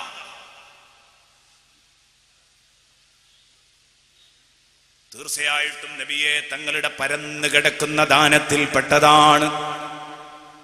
ഫഇന്ന മിൻ ജൂദിക, ഈ ലോകത്തിന് തങ്ങൾ നൽകിയിരിക്കുന്ന സംഭാവനകളിൽ ദാനങ്ങളിൽ പെട്ടതാണ് എന്ത്? അദ്ദുന്യാ വദറതഹാ, ഈ ലോകവും അതിന്റെ ചക്കൊളത്തിയായ ആഖിറവും. ദുന്യാവിന്റെ ദറത്താണ് ആഖിറത്ത് എന്ന് എന്തേ പറയാൻ കാരണം? രണ്ടാമത്തെ കല്യാണം കഴിച്ച ഈ ഒന്നാമത്തവളെയും രണ്ടാമത്തവളെയും പരസ്പരം അവർ അങ്ങോട്ടും ഇങ്ങോട്ടും ശല്യക്കാരികളായിരിക്കും, പാരായിരിക്കും എപ്പോഴും. ഇത് ഒപ്പിച്ചു കൊണ്ടുപോകാൻ പ്രയാസമുള്ളത് പോലെയാണ്. ദുന്യാവ് നഷ്ടപ്പെടാതെ ആഖിറവും, ആഖിറം നഷ്ടപ്പെടാതെ ദുന്യാവും പിടിക്കണമെങ്കിൽ നല്ല പ്രയാസമുണ്ട്. അതാണ് അതിന്റെ പാഠം. ബഹുമാനപ്പെട്ട ബുസൈരി ഇമാം പറഞ്ഞതിന്റെ താല്പര്യം അതാ. എന്നാ ഒപ്പിച്ചു കൊണ്ടുപോകാൻ പറ്റൂല എന്നുണ്ടോ? ദുന്യാവുണ്ട് ആഖിറുണ്ട്. അബ്ദുറഹ്മാൻ ബിൻ ഔഫിന് രണ്ടുമുണ്ട്, ഉസ്മാൻ ബിൻ അഫ്ഫാന് രണ്ടുമുണ്ട്. കിട്ടൂല എന്ന് പറയാൻ പറ്റൂല, പക്ഷെ നല്ല പ്രയാസമാണ്. നല്ലോണം ശ്രദ്ധിച്ച് മുന്നോട്ട് നീങ്ങിയെങ്കിലേ രണ്ടും കൂടെ ഒപ്പിക്കാൻ പറ്റുള്ളൂ. അപ്പൊ ഏതാവട്ടെ, ദുന്യാവും ആഖിറവും നബിയെ തങ്ങളുടെ സംഭാവനയാണ്. തങ്ങളില്ലെങ്കിൽ ദുന്യാവുമില്ല ആഖിറവുമില്ല എന്നർത്ഥം. فإن من جودك دنيا وضرتها ومن علومك علم اللوح والقلم ومن علومك, നബിയെ തങ്ങളുടെ പരന്നു കിടക്കുന്ന അറിവിന്റെ കൂമ്പാരങ്ങളിൽ പെട്ടതാണ് തങ്ങളെ. പരന്നു കിടക്കുന്ന അറിവിന്റെ ഭാഗമാണ് തങ്ങളെ. ഇൽമൽ ലൗഹി വൽ ഖലമി, ലൗഹ് ഖലമിലെ വിവരം എന്ന് പറഞ്ഞത് അതിൽ അതിശയോക്തിയില്ല. എന്തേ കാരണം? വഅല്ലമക മാ ലം തകുൻ തഅലം, ഖുർആനാണ് പറയുന്നത്. വകാന ഫദ്ലുല്ലാഹി അലൈക അളീമാ, അറിയാത്ത സർവം പഠിപ്പിച്ചു എന്ന് പറയുന്നത് വിശുദ്ധ ഖുർആനാണ്. ഇത് അംഗീകരിക്കല്ലാതെ ഒരു നിവൃത്തിയുമില്ല. ഇത് അംഗീകരിക്കലാണ് പ്രിയപ്പെട്ട സുഹൃത്തുക്കളെ റസൂലുള്ളാഹി സ്വല്ലല്ലാഹു അലൈഹി വസല്ലമ തങ്ങൾ അംഗീകരിക്കുക എന്ന് പറഞ്ഞത്. അല്ലാതെ അബ്ദുള്ള റളിയല്ലാഹു അൻഹു, ആമിന റളിയല്ലാഹു അൻഹ, ഇങ്ങനെ രണ്ടാൾക്കൊരു മോൻ ജനിച്ചു, അതും പറയൂലല്ലോ അല്ലെ? അബ്ദുള്ളയും ആമിനയും കാഫിർ അല്ലെ? അങ്ങനെയാണല്ലോ പ്രയോഗം. പിന്നെ ഇങ്ങനെ മുഹമ്മദ് ജനിച്ചു. കുറച്ചു കാലം കഴിഞ്ഞപ്പോൾ മുഹമ്മദിന് വെളിച്ചപ്പാടുണ്ടായി. അങ്ങനെ മുഹമ്മദ് ഒരു 23 കൊല്ലക്കാലം അള്ളാഹു ഏൽപ്പിച്ച ദൗത്യങ്ങളൊക്കെ നമുക്ക് പൂർത്തിയാക്കി തന്നു. പിന്നെ മൂപ്പര് മരിച്ചു, മണ്ണായിപ്പോയി. ഇങ്ങനെയാണ് റസൂലുള്ളാഹി സ്വല്ലല്ലാഹു അലൈഹി വസല്ലമ തങ്ങളെ കുറിച്ച് വിശ്വസിക്കുക. എനിക്കത് പറയാൻ പേടിയുണ്ട്. ഈ പറഞ്ഞതിന് ഞാൻ പേടിക്കുന്നുണ്ട്. വേറൊരു വിഭാഗം പറയുന്നത് പറയാൻ തന്നെ പേടിയാകുന്നുണ്ട്. കാരണം എത്ര ഗൗരവമുള്ള സംഗതിയാണിത്. അള്ളാഹുവിന്റെ റസൂലിനെ ആദരിക്കാൻ കഴിയോ ഈ കോലത്തിലായാല്? അള്ളാഹുവിന്റെ റസൂൽ സല്ലല്ലാഹു അലൈഹി വസല്ലമ തങ്ങളുടെ അറിവ് അത് വിശാലമാണ്. മുഹമ്മദുർ റസൂലുള്ളാഹിയുടെ അറിവ്. നബി തങ്ങൾ പറയുന്നു, ഉദാഹരണത്തിന് വേണമെങ്കിൽ ഒരൊറ്റ ഹദീസ് എടുക്കുക. ലാ തഖൂമുസ് സാഅതു ഹത്താ യക്സുറൽ മാലു വയഫീ. നബി തങ്ങൾ പറഞ്ഞു, ഖിയാമത്ത് നാൾ ഉണ്ടാകൂല. ഹത്താ യക്സുറൽ മാലു വയഫീ, ധനം നിറഞ്ഞൊഴുകാതെ, സമ്പത്ത് നിറഞ്ഞ് കവിഞ്ഞൊഴുകാതെ ഖിയാമത്ത് നാൾ ഉണ്ടാവില്ല. ഖിയാമത്ത് നാളിന്റെ ലക്ഷണം എല്ലാ ഭാഗത്തും സാമ്പത്തിക ശേഷി വർദ്ധിക്കലാണ്. ഇപ്പം നമ്മൾ കണ്ടുകൊണ്ടിരിക്കുന്ന അതല്ലേ? സമ്പത്തിന്റെ ദുരന്തങ്ങളാണ് നമ്മൾ അനുഭവിച്ചുകൊണ്ടിരിക്കുന്നത് മുഴുവൻ. എന്ത് തോന്നിയാസം പറഞ്ഞാലും അതൊക്കെ സമ്പത്താണ് അതിന്റെ പിന്നിലെ കാരണക്കാരൻ. ഇന്ന് എല്ലാവരുടെ കയ്യിൽ, ചെറിയ കുട്ടികളുടെ കയ്യിൽ പോലും, ഒരിക്കലൊരു സ്കൂൾ സാർ എന്നോട് പറഞ്ഞു, ഞാൻ ഞെട്ടിപ്പോയി. 2ാം ക്ലാസ്സിലെ കുട്ടിയുടെ നോട്ട് ബുക്ക് എടുത്ത് മറിച്ചപ്പോൾ അതിൽ 500 രൂപയാണ്. ഇയാൾ പറഞ്ഞു, ഞാൻ ഞെട്ടിപ്പോയി. 1000-ൻ്റെത് കണ്ടാലും ഞെട്ടാൻ വകുപ്പില്ല, അവിടെ എത്തിയിരിക്കുന്നു സംഗതി അല്ലേ? ചെറിയ കുട്ടിയുടെ കയ്യിൽ അതൊക്കെ, ആ ഒരു 500 രൂപയൊക്കെ നമ്മൾ കണ്ട കാലം എപ്പോഴായിരിക്കും ആലോചിച്ചൊക്കെ. ഇന്നത്തെ കുട്ടികളുടെ അവസ്ഥയാണിത്. അപ്പൊ ശരിക്ക് റസൂലുള്ളാഹി സ്വല്ലല്ലാഹു അലൈഹി വസല്ലമ തങ്ങൾക്ക് ഇന്ന് ഇവിടെ നടക്കാൻ പോകുന്ന കാര്യം, ശേഷം ലോകത്ത് നടക്കാൻ പോകുന്ന കാര്യങ്ങൾ അറിഞ്ഞതുകൊണ്ടല്ലേ റസൂലുള്ളാഹിക്ക് അത് പറയാൻ കഴിഞ്ഞത്. ഹത്താ യക്സുറൽ മാലു വയഫീർ, എല്ലായിടത്തും ധനം നിറഞ്ഞ് കവിഞ്ഞൊഴുകുന്നത് വരെ ഖിയാമത്ത് നാൾ ഉണ്ടാകൂല. സദഖ റസൂലുള്ളാഹി. ശരിയല്ലേ? ആ ഹദീസ് തന്നെ ഇതൊക്കെ മുസ്ലിം, സ്വഹീഹ് മുസ്ലിമിലുള്ള ഹദീസാണ്. കേട്ടോളൂ ആ ഹദീസിൽ ഇനി ഒരു ഭാഗവും കൂടെ. എത്രത്തോളം ഒരാൾ സക്കാത്തുമായി പുറപ്പെട്ടാൽ ആ സക്കാത്ത് സ്വീകരിക്കാൻ ആളെ കിട്ടൂല. ആ കോലത്തിൽ എല്ലാവരും സമൃദ്ധരായിരിക്കും റസൂലുള്ളാഹി പറഞ്ഞിട്ടുണ്ട്. അങ്ങോട്ടൊക്കെ എത്തും. ഇപ്പോൾ തന്നെ എത്തി തുടങ്ങിയിട്ടുണ്ട്. എന്നാൽ എത്തുമെന്ന കാര്യം ഉറപ്പാണ്.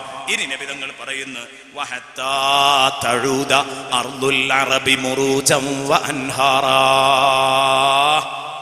മതി, ഇത് മാത്രം മതി ഈമാനുള്ള മനുഷ്യർക്ക് റസൂലുള്ളാഹിന്റെ വിവരം അളക്കാൻ. വഹത്താ തഊദ അർദുൽ അറബി മുറൂജം വഅൻഹാറാ. അറേബ്യൻ ഭൂമികള്, അറേബ്യൻ മരുഭൂമികള് പൂന്തോട്ടങ്ങളും ജലാശയങ്ങളുമായി തിരിച്ചെത്തുന്നത് വരെ ഖിയാമത്ത് നാളുണ്ടാവൂല. അറേബ്യൻ മരുഭൂമികള് പൂന്തോപ്പുകളും ജലാശയങ്ങളുമായി തിരിച്ചെത്തുന്നത് വരെ ഖിയാമത്ത് നാൾ സംഭവിക്കൂല. സദഖ റസൂലുള്ളാഹി. എന്നാത് പറയുന്നത് അറേബ്യൻ മരുഭൂമി വിണ്ടുകീറി കിടക്കുന്ന സമയത്ത്, ഒരു സാധനവും ഇല്ലാതെ എവിടെയെങ്കിലുമൊക്കെ ഒരു ഈത്തപ്പന അതിന്റെ ജനങ്ങൾ വസിക്കുന്ന സ്ഥലങ്ങളിലൊക്കെ ഉണ്ട്.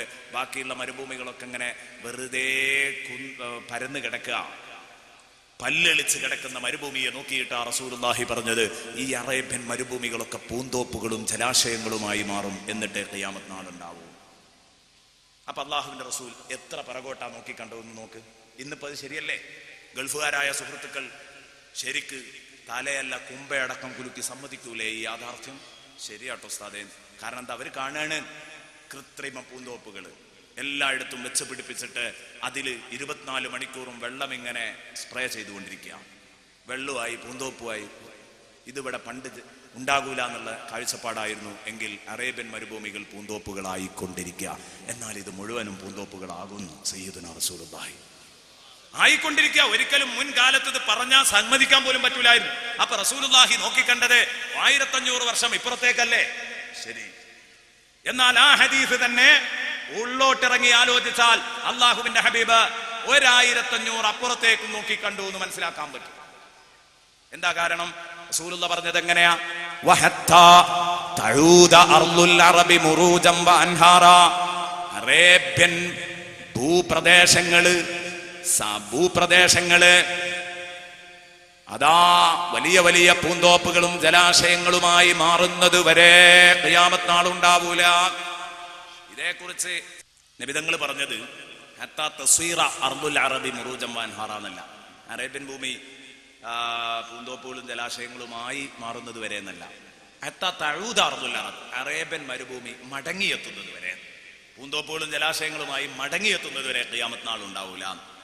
അപ്പോ ഈ കാര്യങ്ങൾ ഏറ്റവും കൂടുതൽ പഠിക്കുകയും നിരീക്ഷിക്കുകയും ചെയ്ത ആൽഫ്രഡിനോട് ഒരിക്കൽ ചോദിച്ചു, അറേബ്യൻ മരുഭൂമിക്ക് ഒരു പഴയ പ്രതാപത്തിന്റെ സമൃദ്ധിയുടെ കഥ പറയാൻ നിങ്ങളുടെ അന്വേഷണത്തിൽ എവിടെയെങ്കിലും കിട്ടിയിട്ടുണ്ടോ? അയാൾ പറഞ്ഞു, എൻ്റെ അന്വേഷണത്തിൽ അങ്ങനെ ഒരു സൂചന കിട്ടിയിട്ടുണ്ട്. അതെന്താണ്? ഒരു 3000 വർഷങ്ങൾക്കപ്പുറത്ത് അറേബ്യൻ മരുഭൂമി ശരിക്ക് ഏതായിരുന്നു? സസ്യലതാദികളെ കൊണ്ട് സമൃദ്ധമായിരുന്നു. അങ്ങനത്തെ ഒരു പഴയ സമൃദ്ധി അറേബ്യൻ ഭൂമിക്കുണ്ട്. എൻ്റെ ഗവേഷണത്തിൽ തെളിഞ്ഞിട്ടുണ്ട് ആൽഫ്രഡ് പറയാണ്. അപ്പൊ ഇത് പറഞ്ഞപ്പോ ഇദ്ദേഹത്തോട് ആൽഫ്രഡ് ക്രോണർ അദ്ദേഹം ഇത് സമ്മതിച്ചപ്പോ അദ്ദേഹത്തിന് ഈ ഹദീസ് ഓതിക്കൊടുത്തു.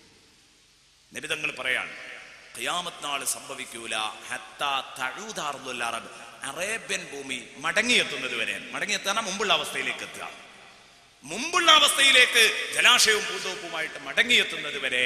ആ കാരണം കൊണ്ട് തന്നെ അദ്ദേഹം മുസ്ലിമായി എന്ന് വിശ്വവിജ്ഞാനകോശങ്ങളിൽ ഇതേക്കുറിച്ച് അറബി വിജ്ഞാനകോശങ്ങളിലൊക്കെ എഴുതിയത് കാണാം. ഞാൻ പറഞ്ഞു വരുന്നത്, അള്ളാഹുവിന്റെ റസൂലിന്റെ അറിവ് മുമ്പോട്ടും പിമ്പോട്ടും അല്ലെ നീണ്ടു കിടക്കുക. ഒറ്റ വിഷയത്തിൽ നിന്ന് നമുക്കിത് മനസ്സിലാക്കാം. അള്ളാഹുവിന്റെ റസൂൽ സല്ലല്ലാഹു അലൈഹി വസല്ലം തങ്ങളെ ആദരിക്കുക എന്നതിന്റെ ഭാഗമാണ് റസൂലുള്ളാഹിയുടെ മാതാപിതാക്കളെ ആദരിക്കല്. അള്ളാഹുവിന്റെ റസൂലിന്റെ മാതാപിതാക്കളെ ആദരിക്കുക എന്ന് പറഞ്ഞത് റസൂലുള്ളാഹിനെ ആദരിക്കലാണ്. ഒന്നും കൂടെ മനസ്സിലാക്കുക. ഇതിവിടെ പലപ്പോഴും മൂല്യച്ചോർച്ച സംഭവിച്ചുകൊണ്ടിരിക്കുന്ന ഒരാശയമാണ്. നമ്മുടെ സുഹൃത്തുക്കൾ പലപ്പോഴും റസൂലുള്ളാഹി സ്വല്ലല്ലാഹു അലൈഹി വസല്ലമ തങ്ങളുടെ വാപ്പയും ഉമ്മയും മൂമിനായിരുന്നില്ല, കാഫിറായിരുന്നു എന്ന് പോലും പറയാൻ ധൈര്യം കാണിക്കുന്നുണ്ട്. വളരെ പേടിക്കണം. നിങ്ങൾക്കറിയോ, ഞാൻ ഈ വിഷയത്തിൽ കുറേ ഹദീസുകൾ ഉദ്ധരിക്കണം, സംസാരിക്കണം എന്നൊക്കെ കരുതിയതാണ്. നബി തങ്ങൾ പറഞ്ഞു, എന്നെ ഒരു സാലിഹായ മനുഷ്യനിൽ നിന്നൊരു സാലിഹായ മനുഷ്യനിലേക്ക് ഇങ്ങനെ എന്നെ മാറ്റി മാറ്റി മാറ്റി കൊണ്ടുവന്നതാ. അബ്ദുല്ലാഹി ഇബ്നു അബ്ബാസ് റളിയല്ലാഹു അൻഹുമ ചോദിച്ചു, നബിയെ, ബഹുമാനപ്പെട്ടവർ പറയാണ്, ഞാൻ നബിയോടൊരുക്ക ചോദിച്ചു, ബി അബി അംത വ ഉമ്മി, എന്റെ വാപ്പയും ഉമ്മയും തങ്ങൾക്ക് ദണ്ഡമാണ് തങ്ങളെ. ഐന കുന്ത വ ആദമു ഫിൽ ജന്ന, ആദം അലൈഹിസ്സലാം സ്വർഗത്തിലിരിക്കുമ്പോൾ നിങ്ങൾ എവിടെയായിരുന്നു? അപ്പൊ അതിന്റെ മുമ്പ് നബി ഉണ്ട് എന്നുള്ളത് കൊണ്ടാണല്ലോ ഈ ചോദ്യം വന്നത്. ഫസ്റ്റ് ദിവസം പറഞ്ഞ ആശയം, ആദം നബി അലൈഹിസ്സലാം സ്വർഗത്തിലിരിക്കുമ്പോൾ തങ്ങൾ എവിടെയാ നബിയെ? ഫതബസ്സമ ഹത്താ ബദത് നവാജിദുഹു. ഇമാം സുയൂത്തി റളിയല്ലാഹു അൻഹു ഉദ്ധരിക്കുന്നു ഈ സംഭവം. അപ്പൊ നബി സല്ലല്ലാഹു അലൈഹി വസല്ലം അണപ്പല്ല് കാണുമാർ രൂപത്തിൽ നബി സല്ലല്ലാഹു അലൈഹി വസല്ലം പുഞ്ചിരിച്ചു. ആ ചോദിച്ചപ്പോഴുള്ള സന്തോഷം കൊണ്ട് റസൂൽ ഒന്ന് ചിരിച്ചുകൊണ്ട് പറഞ്ഞു, മോനെ, അത് ഞാൻ പറഞ്ഞു തരാം. ഇന്നി കുന്തു ഫീ സുൽബിഹി, ആദം നബി സ്വർഗത്തിലാകുമ്പോൾ ഞാൻ ആദം നബിയുടെ മുതുകിലാണ്, സയ്യിദുനാ റസൂലുള്ളാഹി. പിന്നെ ഞാൻ ഭൂമിയിലേക്ക് ഇറങ്ങി, വ അന ഫീ സുൽബിഹി, അപ്പോഴും ഞാൻ ആദമിന്റെ മുതുകിലുണ്ട്. വറകിബ്തു സഫീനത ഫീ സുൽബി അബീ നൂഹ്, നൂഹ് നബി അലൈഹിസ്സലാം കപ്പലിൽ കയറുമ്പോൾ നൂഹ് നബി അലൈഹിസ്സലാമിന്റെ മുതുകിൽ ഞാനുണ്ട്. വഖുദിഫ്തു ഫിന്നാരി ഫീ സുൽബി അബീ ഇബ്രാഹിം, എന്റെ വാപ്പ ഇബ്രാഹിം നബിയെ തീക്കുണ്ടാരത്തിലേക്ക് നുംറൂദ് എറിയുമ്പോ അന്ന് എന്റെ വാപ്പയാകുന്ന ഇബ്രാഹിം നബി അലൈഹിസ്സലാമിന്റെ മുതുകിൽ ഞാനും എറിയപ്പെട്ടിരുന്നു, സയ്യിദുനാ റസൂലുള്ളാഹി. അതുകൊണ്ടാണ് ഇബ്രാഹിം നബി തീയിൽ കത്താതിരുന്നത് റസൂലുള്ളാഹി ഉണ്ടായതുകൊണ്ടാണ് പണ്ഡിതന്മാർ പറയാൻ കാരണം. ആ മുതുകിൽ റസൂലുള്ളാഹി ഉണ്ട്. വഖുദിഫ്തു ഫിന്നാർ ഫീ സുൽബി അബീ ഇബ്രാഹിം, എന്നെ തീയിലേക്ക് എറിയപ്പെട്ടിട്ടുണ്ട്. ലം യസലില്ലാഹ് യൻഖുലുനി, എന്നെ റബ്ബ് സപ്ലൈ ചെയ്തുകൊണ്ടിരുന്നു. മിനൽ അസ്ലാബി ത്വയ്യിബ ഇലൽ അർഹാമി ത്വാഹിറ, വിശുദ്ധമായ ശരീരങ്ങളെ മുതുകുകളിൽ നിന്നും പരിശുദ്ധമായ ഗർഭപാത്രങ്ങളിലേക്ക് എന്നെ നീക്കി നീക്കി നീക്കി നീക്കി കൊണ്ടുവന്നു.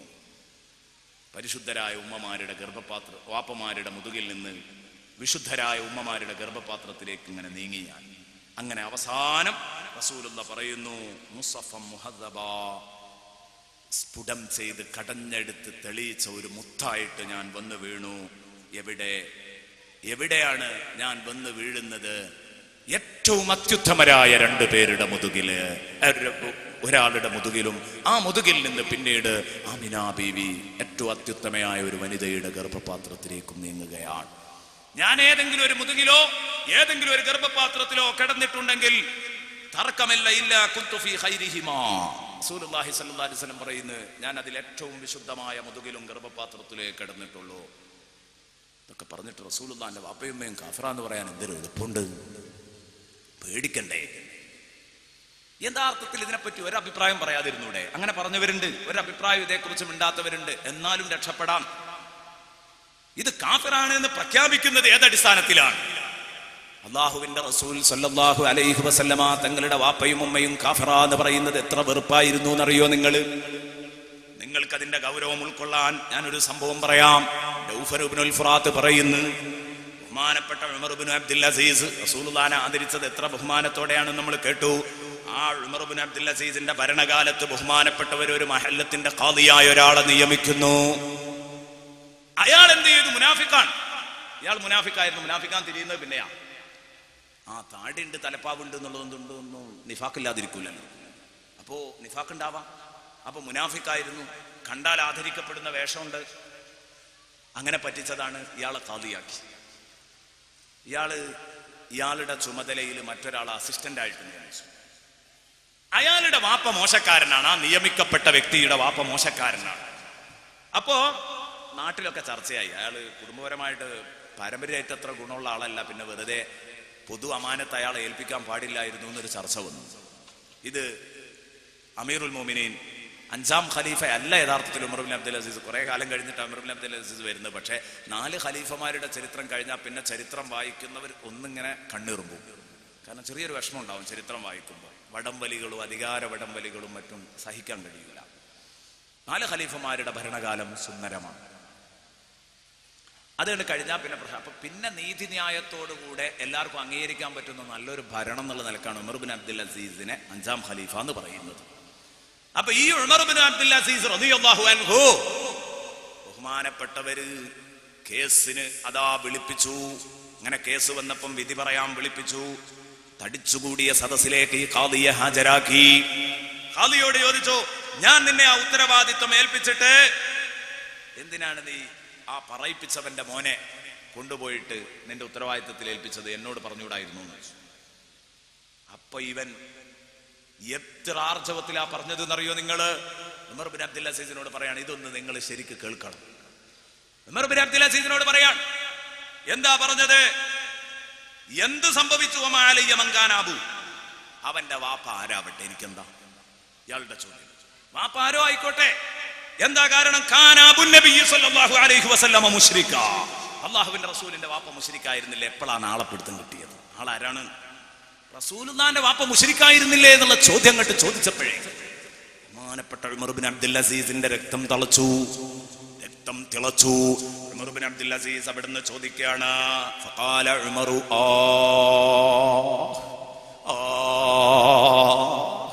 ഉമർ റളിയല്ലാഹു അൻഹു എന്നൊരൊറ്റ അട്ടഹാസമാണ്. താങ്ങാൻ കഴിയുന്നില്ല ഈ കേട്ട വാക്ക്.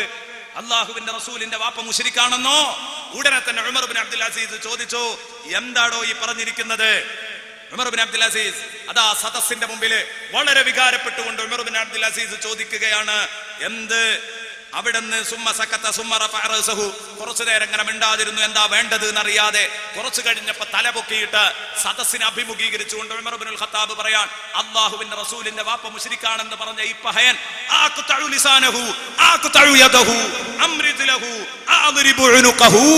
ബഹുമാനപ്പെട്ടവർ ചോദിക്കുകയാണ്, എന്താ ഞാൻ വേണ്ടത്? അല്ലാഹുവിന്റെ റസൂലിന്റെ വാപ്പ മുശ്രിക്കാണെന്ന് പറഞ്ഞ ഇവന്റെ നാക്കരിയണോ ഞാൻ? ഇവന്റെ കൈ കൊത്തണോ ഞാൻ? ഇവന്റെ കാലുവെട്ടണോ ഞാൻ? ഇവന്റെ കഴുത്തറുക്കണോ ഞാൻ? എന്താ ഞാൻ വേണ്ടത്? നിങ്ങൾ പറയണം. സദസ്സിനോട് ബഹുമാനപ്പെട്ട ഉമർ ബിൻ അബ്ദുൽ അസീസ് എന്താ ഉളുപ്പില്ലാതെ പറയുന്നത്? എത്ര നിസ്സാരമായിട്ടാണ് ഈ കാര്യങ്ങളിലൊക്കെ ഇടപെടുന്നത്.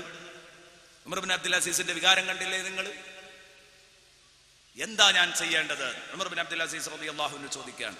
എന്നിട്ട് പിന്നെ കുറച്ചു നേരം മിണ്ടാതിരുന്നിട്ട് ഉമർ റളിയല്ലാഹു അൻഹു പറഞ്ഞു, അതിന് ന്യായം കാണുന്നില്ല.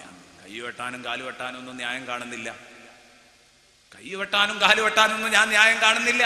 റസൂലുള്ളാഹി സ്വല്ലല്ലാഹു അലൈഹി വസല്ലം തങ്ങളെ തെറി പറഞ്ഞിട്ടുണ്ടെങ്കിലും തൽക്കാലം കൈ വെട്ടാനും കാല് വെട്ടാനും ന്യായം കാണാത്തത് കൊണ്ട് ഒരു കാര്യം ചെയ്യാം. ഒരു കാര്യം എനിക്ക് തറപ്പിച്ച് പറയാൻ പറ്റും. അത് എന്നാലാവുന്നതാണ്. അത് ഞാൻ ചെയ്യന്നെ ചെയ്യും. അതെന്താ? ലാ യലി ശൈഅൻ മാ ബഖീത്. എന്റെ ഹയാത്തുള്ള കാലത്തോളം, ഞാൻ ജീവിച്ചിരിക്കുന്ന കാലത്തോളം ഭരണ വ്യവസ്ഥയിൽ ഒരു സ്ഥലത്തും ഇവനെ തൊട്ടുകൂട്ടൂല എന്ന് പറഞ്ഞാൽ ഒരു മഹല്ലിലെ മെമ്പർ പോലും ആക്കൂല. ഖാദി പിന്നല്ലേ, ഒരു മഹല്ലിലെ മെമ്പർഷിപ്പ് പോലും കൊടുക്കൂല. ഉത്തരവാദപ്പെട്ട സ്ഥാനങ്ങളിലേക്ക് ഇവനെ കടന്നു വരാൻ ഞാൻ അനുവദിക്കില്ല. ഉമർ ബിൻ അബ്ദുൽ അസീസ് ഇതെന്നെ കൊണ്ട് ചെയ്യാനാവുന്നതാ. ഞാൻ ഹയാത്തുള്ള കാലത്തോളം ശ്രദ്ധിക്കും. പിന്നെ അവന് അധികാരം കൊടുത്തിട്ടില്ല. ഇതാണ് നമ്മുടെ ഉസ്താദുമാർ പറഞ്ഞത്. പറയുമ്പോഴേക്കും നമുക്ക് ചിലർക്കൊക്കെ അധികം പറ്റായി തോന്നാണ്. ഏത്? ഇത്തരം ഏടാകൂടങ്ങളെ പള്ളി കമ്മിറ്റി കയറ്റെല്ലാം, അല്ലേ? ഇത്തരം ഏടാകൂടങ്ങളെ മദ്രസ കമ്മിറ്റിയിൽ കയറ്റെല്ലാം. കാരണം അത് നമ്മളെ കൊണ്ട് ചെയ്യാനാവുന്ന സംഗതിയല്ലേ, ചെയ്തൂടെ? ഇതാണ് പറഞ്ഞത്. ഇത് ഉൾക്കൊള്ളാൻ കഴിയുന്നില്ലെങ്കിൽ ഈമാനിന്റെ കുറവല്ലേ അത്? അതിനെ നമ്മൾ ഒരു വിഭാഗത്തോടുള്ള വെറുപ്പായി ചിത്രീകരിക്കേണ്ടതുണ്ടോ? ഞാൻ പറയുന്നു, ഓരോ ജമാഅത്ത് കമ്മിറ്റികളും ശ്രദ്ധിക്കേണ്ട കാര്യമാണ്. റസൂലുള്ളാഹിന്റെ വാപ്പനെയും ഉമ്മനെയും കാഫിറാക്കുന്നവരെ കമ്മിറ്റിയിൽ കയറ്റാൻ പാടില്ല. വളരെ തന്ത്രമായി പുകച്ചു ചാടിക്കണം. അതാ വേണ്ടത്. കാരണം ഇത് ചെയ്യാൻ പറ്റുന്ന ഒരു കാര്യമാണ്. ബഹുമാനപ്പെട്ടവർ പ്രഖ്യാപിച്ചു. താരീഖ് ദിമഷ്കിൽ ഈ സംഭവം രേഖപ്പെടുത്തിയത് കാണാം. വേറെയും പല കിതാബുകളിലും ഉണ്ട്. ഇനി നബി സല്ലല്ലാഹു അലൈഹി വസല്ലമ തങ്ങളെ ബഹുമാനിക്കുക എന്ന് പറഞ്ഞതിൽ ഏറ്റവും ചെറിയ ബഹുമാനം, ഏറ്റവും ചെറിയ ബഹുമാനം നബി തങ്ങളെ നിന്ദിക്കാതിരിക്കലാണ്. നബി സല്ലല്ലാഹു അലൈഹി വസല്ലമ തങ്ങളെ ബഹുമാനിക്കുക എന്ന് പറഞ്ഞതിന്റെ ഭാഗമാണ് നബി തങ്ങളുടെ തിരുശേഷിപ്പുകളാകുന്ന മക്കളെ ബഹുമാനിക്കൽ. വളരെ പ്രധാനപ്പെട്ട ഭാഗമാണ്, വളരെ ബഹുമാനപ്പെട്ട ഭാഗമാണ്. ആ ഭാഗത്തേക്ക് കടന്നാൽ ഒരുപാട് പറയാനുണ്ട്. ഇപ്പൊ നമ്മൾ പറഞ്ഞത് റസൂലുള്ളാഹിനെ ബഹുമാനിക്കുക എന്നുള്ളതിൽ ഏറ്റവും ചെറിയ പരിപാടി ജസ്റ്റാദരവ്. അതേതാണെന്നറിയോ? നിങ്ങൾ ഒരു വിശ്വാസി അറ്റ്ലീസ്റ്റ് ചെയ്യേണ്ടത് നബിതങ്ങളെ നിന്ദിക്കാതിരിക്കുക. അത് ചെയ്തൂടെ? നബിതങ്ങളെ നിന്ദിക്കാതിരിക്കുക അത് ചെയ്യേണ്ട ഒരു കാര്യമാണ്. നബിതങ്ങളെ ശല്യം ചെയ്യരുത്. മൂമിനീങ്ങളെ കൂട്ടത്തിൽ ഇങ്ങനെ ശല്യം ചെയ്യാൻ ഒരു ടീം ഉണ്ടാകുന്ന പടച്ചോൻ കാണുന്നുണ്ട് മുമ്പ് തന്നെ. അതുകൊണ്ടാണല്ലോ പടച്ചോൻ മൂമിനീങ്ങളെ വിളിച്ചിട്ട് പറയുന്നുണ്ട്, യാ യുഹന്നാസ് അല്ല, യാ അയ്യുഹല്ലദീന ആമനൂ ലാ തകൂനൂ കല്ലദീന ആദൗ മൂസാ. മൂസാ നബിയുടെ ഒപ്പമുള്ള ആളുകളും മൂസാ നബിയെ വിഷമിപ്പിച്ചിരുന്നു. എതിരാളികൾ മാത്രമല്ല, അനുകൂലികളും മൂസാ നബിയെ ശല്യം ചെയ്തിരുന്നു. മൂസാ നബിയെ ശല്യം ചെയ്തവരെ പോലെ നിങ്ങളാകരുതേ ഉമ്മത്തേ. ഉമ്മത്ത് മുഹമ്മദിനെ വിളിച്ചിട്ട് അല്ലാഹു പറയാൻ, സ്വന്തം പ്രവാചകനെ ഒറ്റുകൊടുക്കുന്നവരാവരുത്, സ്വന്തം പ്രവാചകനെ കുറ്റപ്പെടുത്തുന്നവരാവരുത്. യാ അയ്യുഹല്ലദീന ആമനൂ ലാ തകൂനൂ കല്ലദീന ആദൗ മൂസാ ഫബറഅഹു അല്ലാഹു മിമ്മാ ഖാലൂ വകാന ഇൻദല്ലാഹി വജീഹാ. ഇതിന്റെ പശ്ചാത്തലം വിശദീകരിക്കുകയാണെങ്കിൽ കുറെ പറയാനുണ്ട്. ഞാനതിന്റെ പശ്ചാത്തലം വിശദീകരിക്കാനല്ല പറഞ്ഞത്. ബഹുമാനപ്പെട്ട മൂസാ നബിയെ കുറിച്ച് ദുരാരോപണം പറഞ്ഞുണ്ടാക്കി ഒപ്പമുള്ളവർ തന്നെ. അത് അല്ലാഹു തആല മൂസാ നബി നിരപരാധിയാണെന്ന് തെളിയിച്ച് കാണിച്ചു. അതേ രൂപത്തിലാണ് നബിതങ്ങൾക്കൊരു കുഴപ്പവുമില്ല. അല്ലാഹുവിന്റെ റസൂലിനെ നിങ്ങൾ ശല്യം ചെയ്യരുതേ. റസൂലുള്ളാഹിനെ ശല്യം ചെയ്താൽ ഇന്നല്ലദീന യുദൂന അല്ലാഹ വറസൂലഹു ലഅനഹുമുല്ലാഹു ഫിദ്ദുന്യാ വൽ ആഖിറ. റസൂലുള്ളാഹിനെയും അല്ലാഹനെയും ശല്യം ചെയ്യുന്നവർ ദുനിയാവിലും ആഖിറത്തിലും ശപിക്കപ്പെട്ടവരാണ്. ലഅനഹുമുല്ലാഹു ഫിദ്ദുന്യാ വൽ ആഖിറ. ദുനിയാവിലും ആഖിറത്തിലും അവർ ശപിക്കപ്പെട്ടവരാണ്. വഅദ്ദ ലഹും അദാബം മുഹീനാ. അവർക്ക് അല്ലാഹു വളരെ വൃത്തികെട്ട ശിക്ഷയാണ് കേട്ടോ ഒരുക്കി വെച്ചത്. വഅദ്ദ ലഹും അദാബം മുഹീനാ. ഇതിലൊക്കെ ഒരുപാട് ആലോചിക്കാൻ മാത്രമുണ്ട്. അല്ലാഹുവിന്റെ റസൂൽ സല്ലല്ലാഹു അലൈഹി വസല്ലമ തങ്ങൾ എന്നെയും നിങ്ങളെയും പഠിപ്പിച്ച സന്ദേശമാണ് പ്രിയപ്പെട്ട സുഹൃത്തുക്കളെ. ഇതൊക്കെ അല്ലാഹുവിന്റെ റസൂലിനെ ശല്യം ചെയ്തവര് അവരെ ദുനിയാവിലും ആഖിറത്തിലും ശപിക്കപ്പെട്ടിരിക്കുന്നു. ലഅനഹുമുല്ലാഹു ഫിദ്ദുന്യാ വൽ ആഖിറ വഅദ്ദ ലഹും അദാബൻ മുഹീന. അതൊക്കെ പിറകിൽ ആദ്യം ഉള്ളത് അവർക്ക് ലഅനത്താ, ശാപാണ്. അല്ലാഹുവിന്റെ റസൂലിന് ശാപം വന്ന് വീണാൽ, അല്ലാഹുവിന്റെ ശാപം വന്ന് വീണാൽ പിന്നെ ആ മനുഷ്യൻ നന്നാവൂല. കാരണം ഗുരുതരമായ തെറ്റാ ചെയ്തത്, അതുകൊണ്ടാണ്. ഗുരുതരമായ തെറ്റാ ചെയ്തിരിക്കുന്നത്, അതുകൊണ്ടാണ്. പിന്നെ അവനെ വെച്ച് പൊറുപ്പിച്ചുകൂടാ. ഒരു സ്കൂളിലെ കുട്ടി എന്തെങ്കിലും ഒരു വികൃതി കാണിച്ചു. ഇത് ഇമാം റാസി പറഞ്ഞൊരു ഉദാഹരണം. ഒരു മദ്രസയിലെ കുട്ടി എന്തെങ്കിലും ഒരു വികൃതി കാണിച്ചു. അത് വെച്ച് പൊറുപ്പിക്കാനും നന്നാക്കി എടുക്കാനും പറ്റുന്നതാണെങ്കിൽ ആ കുട്ടിയെ വിളിച്ചിട്ടൊന്ന് ഉപദേശിക്കും. വീണ്ടും ആവർത്തിക്കുകയാണെങ്കിൽ 2 അടി കൊടുത്തു നോക്കും. എന്നിട്ടും നന്നാകൂല എന്ന് കണ്ടാൽ പിന്നെ അവസാനം തള്ളും, പുറത്താക്കും. അപ്പൊ പുറത്താക്കുക എന്നുള്ളത് ഒരു നിലക്കും നന്നാവൂല എന്ന് തോന്നുമ്പോൾ എടുക്കുന്ന തീരുമാനമാണ്. ഇങ്ങനെയാണ് സാധാരണ ചെയ്യുന്നത്. എന്നാൽ ഈ കുട്ടി ചെയ്തത് ഗുരുതരമായ തെറ്റാണെങ്കിൽ ഇനി ഈ സ്കൂളിന്റെ മാനേജർക്കോ സ്കൂളിന്റെ പ്രിൻസിപ്പൽക്കോ ഹെഡ് മാസ്റ്റർക്കോ മറ്റു സാറന്മാർക്കോ സഹപാഠികൾക്കോ തല ഉയർത്താൻ പറ്റാത്ത തരത്തിലുള്ള ഒരു മാനക്കേടാണ് ഈ കുട്ടി സ്കൂളിൽ ചെയ്തത്. എന്നാ പിന്നെ ഉപദേശിക്കാനുമില്ല, തല്ലാനുമില്ല. ആദ്യം തന്നെ രജിസ്റ്റർ പട്ടിക എടുത്തിട്ട് പേരങ്ങോട്ട് നീക്കിയിട്ട് പൊയ്ക്കോന്ന് പറയല. ഒന്നാമത്തെ കടമ്പ എന്നെ ഇറക്കി വിടല. ഇത് തെറ്റ് ഗൗരവം കൂടുമ്പോഴുള്ളതാ. ഇമാം റാസി റളിയല്ലാഹു അൻഹു പറഞ്ഞു, പഴയ കാലത്തൊക്കെ എൻ്റെ ഉസ്താദൊക്കെ എന്നോട് പറയാറുണ്ടായിരുന്നു, കുട്ടികളെ ശിക്ഷണം നടത്തുന്നിടത്ത് ഒരു പഴഞ്ചൊല്ല് ചൊല്ലിത്തരാറുണ്ടായിരുന്നു. ചൊല്ലിക്കൊട്, തല്ലിക്കൊട്, തള്ളിക്കൊട്. ആദ്യം ചൊല്ലിക്കൊടുക്കുക, പിന്നെ തല്ലിക്കൊടുക്കുക, എന്നിട്ട് നന്നാവാത്തവനെ തള്ളുക. അതാണ് ആ പറഞ്ഞത്. എന്നാൽ പ്രഥമ സ്റ്റെപ്പ് എന്നെ തള്ളേണ്ടി വരും. അതിൽപ്പെട്ടതാണ് റസൂലുള്ളാഹിനെ തെറി പറയുന്നവര്. ഇത് ഇമാം റാസി പറയുന്നു, ഇന്നല്ലദീന യൂദൂന അല്ലാഹ വറസൂലഹു ലഅനഹുമുല്ലാഹു ഫിദ്ദുന്യാ വൽ ആഖിറ. ആദ്യം തന്നെ അല്ലാഹു അവരെ ശപിച്ചു ആട്ടി ദുനിയാവിലും ആഖിറത്തിൽ. പിന്നെ ശിക്ഷയൊക്കെ പിന്നാലെ ആഖിറത്തിൽ വരും ചെയ്യും. അപ്പൊ അതുകൊണ്ട് നല്ലോണം കരുതണം. ബഹുമാനപ്പെട്ട സയ്യിദുനാ റസൂലുള്ളാഹി സ്വല്ലല്ലാഹു അലൈഹി വസല്ലമ തങ്ങളോട് സഹാബത്തിനുണ്ടായിരുന്ന ആദരവ് കേൾക്കണോ നിങ്ങൾക്ക്? അബ്ദുല്ലാഹി ഇബ്നു അബ്ബാസ് റളിയല്ലാഹു അൻഹുമ പറയുകയാണ്, സയ്യിദുനാ റസൂലുള്ളാഹി സ്വല്ലല്ലാഹു അലൈഹി വസല്ലം, അല്ലാഹുവിന്റെ റസൂൽ സ്വല്ലല്ലാഹു അലൈഹി വസല്ലമ തങ്ങൾ ഒരു ദിവസം ഇങ്ങനെ നടക്കുകയാണ്. അൻസാരികളുടെ സംഘമുണ്ട്. ഒരു ഭാഗത്തുകൂടെ അങ്ങനെ പോകുമ്പോ അൻസാരികളുടെ സംഘം കണ്ടു. ആ സംഘത്തിൽ അബ്ദുല്ലാഹി ഇബ്നു ഉബയ്യ് എന്ന മുനാഫിക്കുകളുടെ ഹെഡുമുണ്ട്.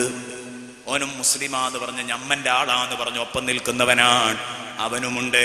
അപ്പോ മുസ്ലിമീങ്ങളുടെ ഒരു ടീമിനെ കണ്ടപ്പം അവരോടൊന്ന് വയലു പറയാന്നുള്ളത് പ്രബോധകരുടെ രസമാണ്, പ്രബോധകരുടെ ഹോബിയാണ്. അപ്പൊ എന്ത് ചെയ്തു? ആ സന്ദർഭം മുതലാക്കാന്ന് കരുതിയിട്ട് റസൂലുള്ള വയലിന് വേണ്ടി അവിടെ ഇറങ്ങി. കഴുതയുടെ പുറത്താണ് അപ്പ യാത്ര ചെയ്യുന്നത്. നബി ഒട്ടകപ്പുറത്ത് യാത്ര ചെയ്തിട്ടുണ്ട്, കുതിരപ്പുറത്ത് യാത്ര ചെയ്തിട്ടുണ്ട്, കഴുതപ്പുറത്ത് യാത്ര ചെയ്തിട്ടുണ്ട്, ഒക്കെ ഉണ്ട്. അപ്പോൾ കഴുതയുടെ പുറത്തായിരുന്നു. ആ കഴുതയെ അവിടെ നിർത്തിയിട്ടോ. അധികവും കുതിരപ്പുറത്തായിരുന്നു യാത്ര. അന്തസ്സുള്ള വാഹനമാണ് റസൂലുള്ളാഹി ഉപയോഗിച്ചിരുന്നത്.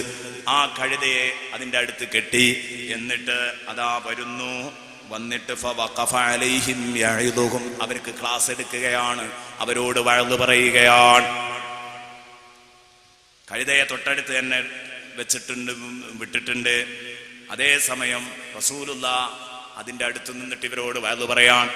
ആ വഅദ് പറയുമ്പോൾ സദസ്സിന്റെ മുമ്പിൽ തന്നെ നിർത്തിയ കഴുത ഫബാല ഹിമാറുഹു സല്ലല്ലാഹു അലൈഹി വസല്ലം, അല്ലാഹുവിന്റെ ഹബീബിന്റെ കഴുത മൂത്രിച്ചു. കാരണം മൃഗല്ലേ, ആ മൃഗം നിന്ന നൃത്തത്തിൽ അങ്ങ് മൂത്രമൊഴിച്ചു. അപ്പൊ അതിന്റെ നാറ്റം ഇരിക്കുന്നവരിലേക്ക് വരുമ്പോ ഫഅംസക അബ്ദുല്ലാഹി ഇബ്നു ഉബയ്യ് അൻഫഹു, അബ്ദുല്ലാഹി ഇബ്നു ഉബയ്യ് മൂക്കിങ്ങ് പിടിച്ചു. അബ്ദുല്ലാഹി ഇബ്നു ഉബയ്യ് മൂക്കിങ്ങ് പിടിച്ചിട്ട് അവൻ പറഞ്ഞു, മുഹമ്മദേ, നിന്റെ കഴുതയുടെ നാറ്റം ഒന്ന് അകറ്റണം, നാറിയിട്ട് നിൽക്കാൻ വയ്യ. ഫഖദ് ആദൈതനാ ബിനതനിഹി, ആ കഴുതയുടെ മൂത്രത്തിന്റെ നാറ്റം കൊണ്ട് ഞങ്ങളെ നീ ശല്യം ചെയ്തു. അതുകൊണ്ട് ഒരു കാര്യം പറഞ്ഞോട്ടെ, ഇപ്പൊ ഞങ്ങളെ കണ്ടപ്പം ഇവിടെ ഇറങ്ങി വയല് പറഞ്ഞതുകൊണ്ടാണല്ലോ ഞങ്ങൾക്ക് ഇത് മണക്കേണ്ടി വന്നത്. ഫമൻ ജാഅക മിന്നാ ഫഇൽ, ഇങ്ങനെയൊന്നും ഇനി ഞങ്ങളോട് വയല് പറയേണ്ടവൻ മുനാഫിക്കാൻ, ഒപ്പം നിന്നിട്ട് ആളെ പറ്റിക്കാണ്. എല്ലാവർക്കും അറിയാം. ദാ പറയുന്നു. അതുകൊണ്ട് ഞങ്ങളെ കൂട്ടത്തിൽ വയതും പ്രസംഗമൊക്കെ ആവശ്യമുള്ള അങ്ങോട്ട് വരും. അപ്പൊ പറഞ്ഞാ മതി, ഇങ്ങനെ മണപ്പിക്കാൻ ഇങ്ങ് വരരുത്. സുബ്ഹാനല്ലാഹ് പറഞ്ഞപ്പോഴേക്ക് അബ്ദുല്ലാഹി ഇബ്നു റവാഹ റളിയല്ലാഹു അൻഹു ചാടി എഴുന്നേറ്റു. എന്താടാ പഹയാ നീ പറഞ്ഞത്? അലിഹിമാനി റസൂലുള്ളാഹി സ്വല്ലല്ലാഹു അലൈഹി വസല്ലമ തഖൂലു ഹകദാ, റസൂലുള്ളാഹിനെ മണക്കുന്നുണ്ടെന്ന് പറഞ്ഞിട്ടില്ല, റസൂലുള്ളാഹിയുടെ മൂത്രം നാറുന്നുണ്ടെന്ന് പറഞ്ഞിട്ടില്ല, റസൂലുള്ളാഹിന്റെ കഴുതയുടെ മൂത്രം നാറുന്നു എന്ന് പറഞ്ഞപ്പോഴേക്ക് അബ്ദുല്ലാഹി ഇബ്നു റവാഹ ചാടി എഴുന്നേറ്റ് ചോദിച്ചു, അലിഹിമാരി റസൂലുള്ളാഹി സ്വല്ലല്ലാഹു അലൈഹി വസല്ലമ തഖൂലു ഹകദാ, അള്ളാഹുവിന്റെ റസൂലിന്റെ കഴുതയെ കുറിച്ചാണോടാ നീ ഇങ്ങനെ പറഞ്ഞത്? ഇത് കഴുതനെയാണ് പറഞ്ഞത്, പക്ഷേ റസൂലുള്ളാഹിന്റെ കഴുതനെ പറ്റിയാണോ നീ പറയുന്നത്? വല്ലാഹി വല്ലാഹി ഇന്ന ബൗല ഹിമാരി റസൂലില്ലാഹി അത്യബു റൈഹതം മിൻ മിസ്കിക്. നിനക്കൊരു കാര്യം കേൾക്കണോ? അള്ളാഹുവിന്റെ ഹബീബിന്റെ കഴുതയുടെ മൂത്രം നീ ഉപയോഗിക്കുന്ന കസ്തൂരി സുഗന്ധത്തെക്കാൾ നറുമണമുള്ളതാണ്. മഹബത്തിന്റെ കടുപ്പമാണിത്. ഞങ്ങൾക്കതിൽ വെറുപ്പില്ല, മഹബത്തുണ്ടായതുകൊണ്ടാ. പ്രിയപ്പെട്ട സുഹൃത്തുക്കളെ, കണ്ടോ, നീ ഉപയോഗിക്കുന്ന ഒന്നാം തരം അത്തറിനേക്കാൾ മഹത്വമുണ്ടെന്നാ ഞങ്ങൾ മനസ്സിലാക്കുന്നത്. അത് റസൂലുള്ളാഹിയുടെ കഴുതയാണ് എന്ന് പറഞ്ഞിട്ട് അതിനെ ആദരിക്കണമെന്ന് പഠിപ്പിച്ച അബ്ദുല്ലാഹി ഇബ്നു റവാഹ. അബ്ദുല്ലാഹി ഇബ്നു റവാഹന്റെ ചരിത്രം വേറെ പറയണം. റസൂലുള്ളാഹിനെ വല്ലാതെ ആദരിച്ചു ബഹുമാനിച്ച് കാണിച്ച മനുഷ്യനാണ്. ഒരുപാട് പീഡനങ്ങൾ ഏറ്റുവാങ്ങിയ മനുഷ്യനാണ് അതിന്റെ പേരിൽ. അങ്ങനെ സ്വല്ലല്ലാഹു അലൈഹി വസല്ലം അവിടെ നിന്നങ്ങ് പോയി. ഹബീബ് മുഹമ്മദുർ റസൂലുള്ളാഹി പോയി. ചർച്ച ഇതിനെ കുറിച്ച് അബ്ദുല്ലാഹി ഇബ്നു ഉബയ്യും മുനാഫിക്കായ ഖസ്റജിയായ അബ്ദുല്ലാഹി ഇബ്നു ഉബയ്യും അബ്ദുല്ലാഹി ഇബ്നു റവാഹ ഔസ് ഗോത്രക്കാരനായ ഇവർ തമ്മിൽ. അപ്പൊ ആ പകയ ഔസ് ഖസ്റജ് ഒരു പോരാട്ടവും കൂടെയായി മാറുന്ന രൂപത്തിൽ അതാ പരസ്പരം ഏറ്റുമുട്ടുകയാണ്. വലിയ കലാപത്തിലേക്ക് എത്തുമ്പോ അല്ലാഹുവിന്റെ റസൂൽ തിരിച്ചു വന്നിട്ട് മസ്ലഹത്താക്കി വിടുന്നു. ഹബീബ് മുഹമ്മദുർ റസൂലുള്ളാഹി സ്വല്ലല്ലാഹു അലൈഹി വസല്ലമ തങ്ങള് നോക്കൂ നിങ്ങൾ. അതുകൊണ്ട് ഞാൻ പറഞ്ഞത് ഈ വിഷയത്തിൽ നമ്മൾ മനസ്സിലാക്കേണ്ട വളരെ പ്രധാനപ്പെട്ട സന്ദേശമാണ്. ഹയ്യ അലസ്സലാ, നിസ്കാരത്തിലേക്ക് വാ, ഹയ്യ അലൽ ഫലാഹ്, വിജയത്തിലേക്ക് വാ. ഈ പറഞ്ഞത് നിസ്കാരത്തിലേക്ക് വരാനുള്ള കൽപ്പനയാണ്. രണ്ടും നിസ്കാരത്തിലേക്ക് വാ, വിജയത്തിലേക്ക് വാ. ഇതിപ്പോ നമ്മൾ നേരത്തെ വിശദീകരിച്ച പോലെ കലിമാത്തുൽ അദാൻ ഓരോന്നും നമ്മൾ ഗൗരവപൂർവ്വം നോക്കിക്കണ്ടതുപോലെ നോക്കിക്കാണുകയാണെങ്കിൽ നിസ്കാരത്തിന്റെ ഗൗരവം എത്രത്തോളം ഉണ്ട്. അപ്പോഴേ നിസ്കാരത്തിലേക്കുള്ള വിളിയുടെ ഗൗരവം തിരിയുള്ളൂ. വമൻ അഹ്സനു ഖൗലൻ മിമ്മൻ ദഅ ഇലല്ലാഹി വഅമില സാലിഹൻ വഖാല ഇന്നനീ മിനൽ മുസ്ലിമീൻ. അല്ലാഹുവിന്റെ മാർഗത്തിലേക്ക് ആളെ ക്ഷണിക്കുന്നവനേക്കാൾ നല്ലവൻ ആരുണ്ട്? ആയിഷ ബീവി പറഞ്ഞു, ഇത് ബാങ്ക് കൊടുക്കുന്നവരുടെ കാര്യത്തിൽ ഇറങ്ങിയ ആയത്താണ്. പല അഭിപ്രായങ്ങളുണ്ട്. ബാങ്ക് കൊടുക്കുന്നവരുടെ കാര്യത്തിൽ ഇറങ്ങി. അപ്പൊ ഈ നമ്മളെ കൂട്ടത്തിൽ ഒന്നിനും പറ്റാത്ത ഒരാളായിട്ടാണ് നമ്മൾ ഈ മുക്രിമാരെ കാണുക, അല്ലെങ്കിൽ മൊല്ലാക്കന്മാർ, ഇവരെ കാണുക. എന്നാൽ അതല്ല. നമ്മൾ ഒന്നാമത്തെ ദിവസം പറഞ്ഞ ആ പോയിന്റിലേക്ക് തന്നെ മടങ്ങി വരുന്നു. ഇവർ നാളെ പരലോകത്ത് അത്വലു അയനാഖ യൗമൽ ഖിയാമ, തലയെടുപ്പുള്ള ടീമാണ്. ഇവർ വലിയ മഹാന്മാരാണ്. എൻ്റെ പ്രിയപ്പെട്ട സഹോദരങ്ങളെ, എനിക്കറിയാം, എൻ്റെ നാട്ടിൽ 10-40 വർഷത്തോളം ബാങ്ക് കൊടുത്തൊരു പാവപ്പെട്ട മൊല്ലാക്കയുണ്ടായിരുന്നു. അദ്ദേഹം അങ്ങോട്ട് മന്ത്രി ചോദിയാൽ അതിനെന്തൊരു ഫലായിരുന്നു. അദ്ദേഹം എന്തെങ്കിലും ഒരു വാക്ക് പറഞ്ഞാൽ അതിനെന്ത് ഫലായിരുന്നു. കാരണം ഒരു പ്രതിഫലേച്ഛ പോലുമില്ലാതെ ആരെങ്കിലും സാധുക്കൾ കൊടുക്കുന്ന ദാനധർമ്മങ്ങളിൽ ഒതുങ്ങി ഒരു സമയം പോലും തെറ്റിക്കാതെ വളരെ കൃത്യമായിട്ട് ആരാധന നിർവഹിച്ചു. അത് ഒതുവെടുത്ത് തലമറച്ച് വളരെ ഭംഗിയായിട്ടേ കൊടുക്കുള്ളൂ. ഞാൻ നേരത്തെ പറഞ്ഞല്ലോ, ഇത് ഇപ്പം ഇന്ന് ഈ പരിപാടി ചെയ്യണോൽക്കുല്ല, അതിനെ ഏൽപ്പിച്ചണോൽക്കുല്ല അതിൻ്റെ മഹത്വം. ഏൽപ്പിക്കുന്നവർക്ക് ആരായാലും മതി, കുട്ടികളെ ഏൽപ്പിക്കാം. ചെയ്യുന്നവർക്കോ ഞാൻ പറഞ്ഞു, ഉറക്കത്തിൽ നിന്ന് എഴുന്നേറ്റ് വന്നൊന്ന് വായിൽ വെള്ളം പോലും കൊപ്പിളിക്കാതെ വാങ്ങിക്കൊടുക്കും. ഇതാണ് ഇപ്പോഴത്തെ കാലം. ഒരു വായിൽ വെള്ളം കൊപ്പിളിക്കുക പോലും ചെയ്യാതെ ഒതുവെടുക്കൽ പിന്നെയല്ലേ, അങ്ങനെ പോയിട്ട് അങ്ങ് വാങ്ങിക്കൊടുക്കും. ഇത് ഇത്രയും പ്രധാനപ്പെട്ട ഒരു ആരാധനയാണ് എന്നുള്ള ചുറ്റുപാടെല്ലാം അങ്ങനെയുള്ള ഒരു മാനസികാവസ്ഥ അവരുടെ ഹൃദയത്തിൽ വരുന്നില്ല. അപ്പൊ അതുകൊണ്ട് ബാങ്ക് അതിന്റെ കലിമാത്തുകളിലേക്ക് കടന്നപ്പോഴാണ് നമ്മൾ വൈകിപ്പോയത്. ഹയ്യ അലൽ സ്വലാഹ്, ഹയ്യ അലൽ ഫലാഹ്. ഈ വിളിക്കുന്നവൻ വളരെ വലിയ ആളാണ്, വലിയ പ്രതിഫലമുള്ള ആളാണ്, ദ്വാരപ്പിക്കാൻ പറ്റിയ ആളുകളാണ്. അള്ളാഹു ദുആക്ക് ഇജാബത്ത് കൊടുക്കുന്നവരാണ്. ശരിക്കും മനസ്സിലാക്കണം, അവരെ നമ്മൾ ഒരു രണ്ടാം കിട ആളുകളായി തട്ടിക്കളയരുത്.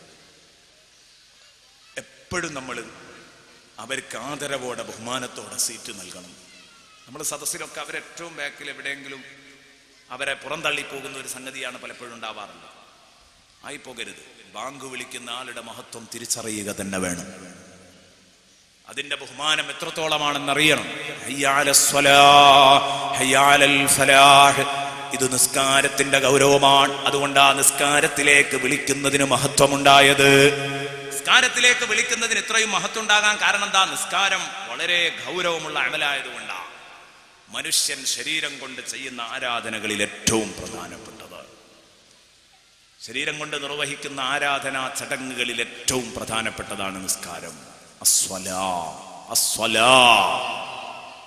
ഇത് ശരിക്കും ശ്രദ്ധിക്കണം.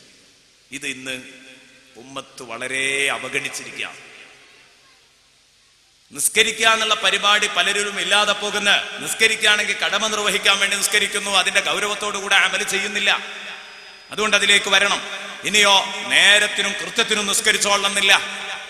നിസ്കരിക്കാത്തവർ ജാഗ്രതയിൽ നിസ്കരിക്കുന്നവരും എന്ന തലക്കെട്ടിൽ സംസാരിച്ചതാണ്. എല്ലാം അതിലുണ്ട് എന്ന് പറഞ്ഞാൽ നിസ്കാരം പിന്തിപ്പിച്ചാലുള്ള കുറ്റം, നിസ്കാരം ഖളാ ആക്കിയാലുള്ള കുറ്റം, തീരെ നിസ്കരിക്കാഞ്ഞാൽ അത് എത്രമാത്രം മോശമാണ്, എല്ലാം അതിലുണ്ട്. എൻ്റെ ഉമ്മമാരെ ഞാൻ ഉമ്മമാരോട് പറയുന്ന, ആർക്കെങ്കിലും ഒന്ന് ഉപകരിച്ചെങ്കിലോ, ഈ നിസ്കാരം ഖളാ ആക്കുക എന്നുള്ള വിഷയം, പുരുഷന്മാരുടെ കൂട്ടത്തിൽ നിസ്കാരം ഉപേക്ഷിക്കുന്നവർ നിരന്തരം ഉണ്ട്. അത് പിന്നെ ചർച്ച ചെയ്യാനുള്ള, മാപ്പിളയാണെങ്കിൽ നിസ്കരിക്കാതിരിക്കാൻ പറ്റൂല. അങ്ങനെ ഒരു സംഗതി ആലോചിക്കന്നെ വേണ്ട. നിസ്കരിക്കാത്ത മാപ്പിള അത് ആലോചിക്കല്ലേ, അങ്ങനെ ഉണ്ടായിക്കൂടാ. ഇന്നു മുതൽ തീരുമാനം എടുക്കണം. അങ്ങനെ ആരെങ്കിലും സദസ്സിലുണ്ടെങ്കിൽ പടച്ചോനെ ഇനി എൻ്റെ അടുത്ത് സംഭവിക്കൂല. കാരണം നാളെ പടച്ചോൻ പറയും, എനിക്ക് ആയത്തോതി പറയാൻ സമയമില്ലാത്തത് കൊണ്ടാ, നാളെ പടച്ചോൻ പറയും ചെയ്യടാ സുജൂദ്. അപ്പൊ ചെയ്യാൻ വേണ്ടി ഇങ്ങനെ ശരിക്കും ഇങ്ങനെ വളഞ്ഞു തിരിയും, പക്ഷേ കഴിയൂല. കാരണം എന്താ? അള്ളാഹു പറയുന്നു, അവരെ ഞാൻ സുജൂദിനെ വിളിച്ചിരുന്നു.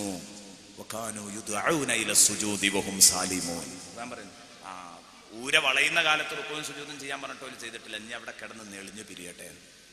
അള്ളാഹു തആല നാളെ ആഖിറത്തിലിട്ട് നമ്മളെ വഷളാക്കി കളയും. അപ്പൊ നമ്മൾ എത്ര സുജൂദ് ചെയ്യാനും റെഡി ആയിരിക്കും, എത്ര സുജൂദിൽ നീണ്ടു കിടക്കാനും റെഡി ആയിരിക്കും. ദുനിയാവെന്ന് നോക്കിക്കോ. ഇനി നിസ്കരിക്കുന്ന സഹോദരിമാർ തന്നെ പലപ്പോഴും ഞാൻ പറയുന്ന ഇത് ഖളാ ആക്കി കളയുന്ന ശീലമുണ്ട്. ഒരു ചെറിയ സൽക്കാരം കിട്ടിയാൽ മതി, ഒരു ചെറിയ കല്യാണം കിട്ടിയാൽ മതി നിസ്കാരം ഖദാ ആക്കുന്ന സഹോദരിമാർ. ഒരു വീട്ടിൽ ഒരു ചെറിയ സൽക്കാരം നടന്നാൽ മതി, ആ വീട്ടിൽ ഒരൊറ്റ പെണ്ണും നിസ്കരിക്കില്ല. ഒരു ചെറിയ സൽക്കാര പാർട്ടി ഉണ്ടായാൽ മതി, എന്നാ പിന്നെ ആ വീട്ടിലും അതിന്റെ പരിസരത്തുള്ള പെണ്ണുങ്ങൾക്കൊന്നും നിസ്കാരമില്ല. എല്ലാ വീടുകളിലും ഒന്ന് നിസ്കാര റൂം റെഡിയോ, ഒന്ന് കയറി ഓരോരുത്തർ രണ്ടുപേരോ ഒരു പേരോ ഓരോരുത്തരായിട്ടോ രണ്ടുപേരോ മൂന്ന് പേരോ ഒക്കെ നിസ്കരിച്ച് ഇറങ്ങാനുള്ള സൗകര്യം അവിടെ ഉണ്ട്. എന്നാലും അത് അവഗണിച്ചു, മനഃപൂർവ്വം അവഗണിച്ചു. തക്കാരല്ലേ എന്ത് നിസ്കാരം? സൽക്കാരമൊക്കെ കഴിഞ്ഞിട്ട് പിന്നെ മഗ്രിബിന് കുപ്പായം മാറ്റിയിട്ട് ദുഹർ അസ്ർ മഗ്രിബ്. സൽക്കാരം പ്രതിബന്ധമല്ല, കാരണമല്ല. കല്യാണം അള്ളാഹു അനുവദിക്കുന്ന കാരണമല്ല, ഉറങ്ങിപ്പോയതൊരു കാരണമാണ്. ഇത് ദുഹറിന് മുമ്പ് ഉറങ്ങി അസറിനാണ് എണീച്ചത്, അതൊരു കാരണമാണ്, അള്ളാഹു അനുവദിക്കും. അപ്പൊ കാരണം കൂടാതെ രണ്ടു നിസ്കാരം ഒരുമിച്ച് നിർവഹിച്ചാൽ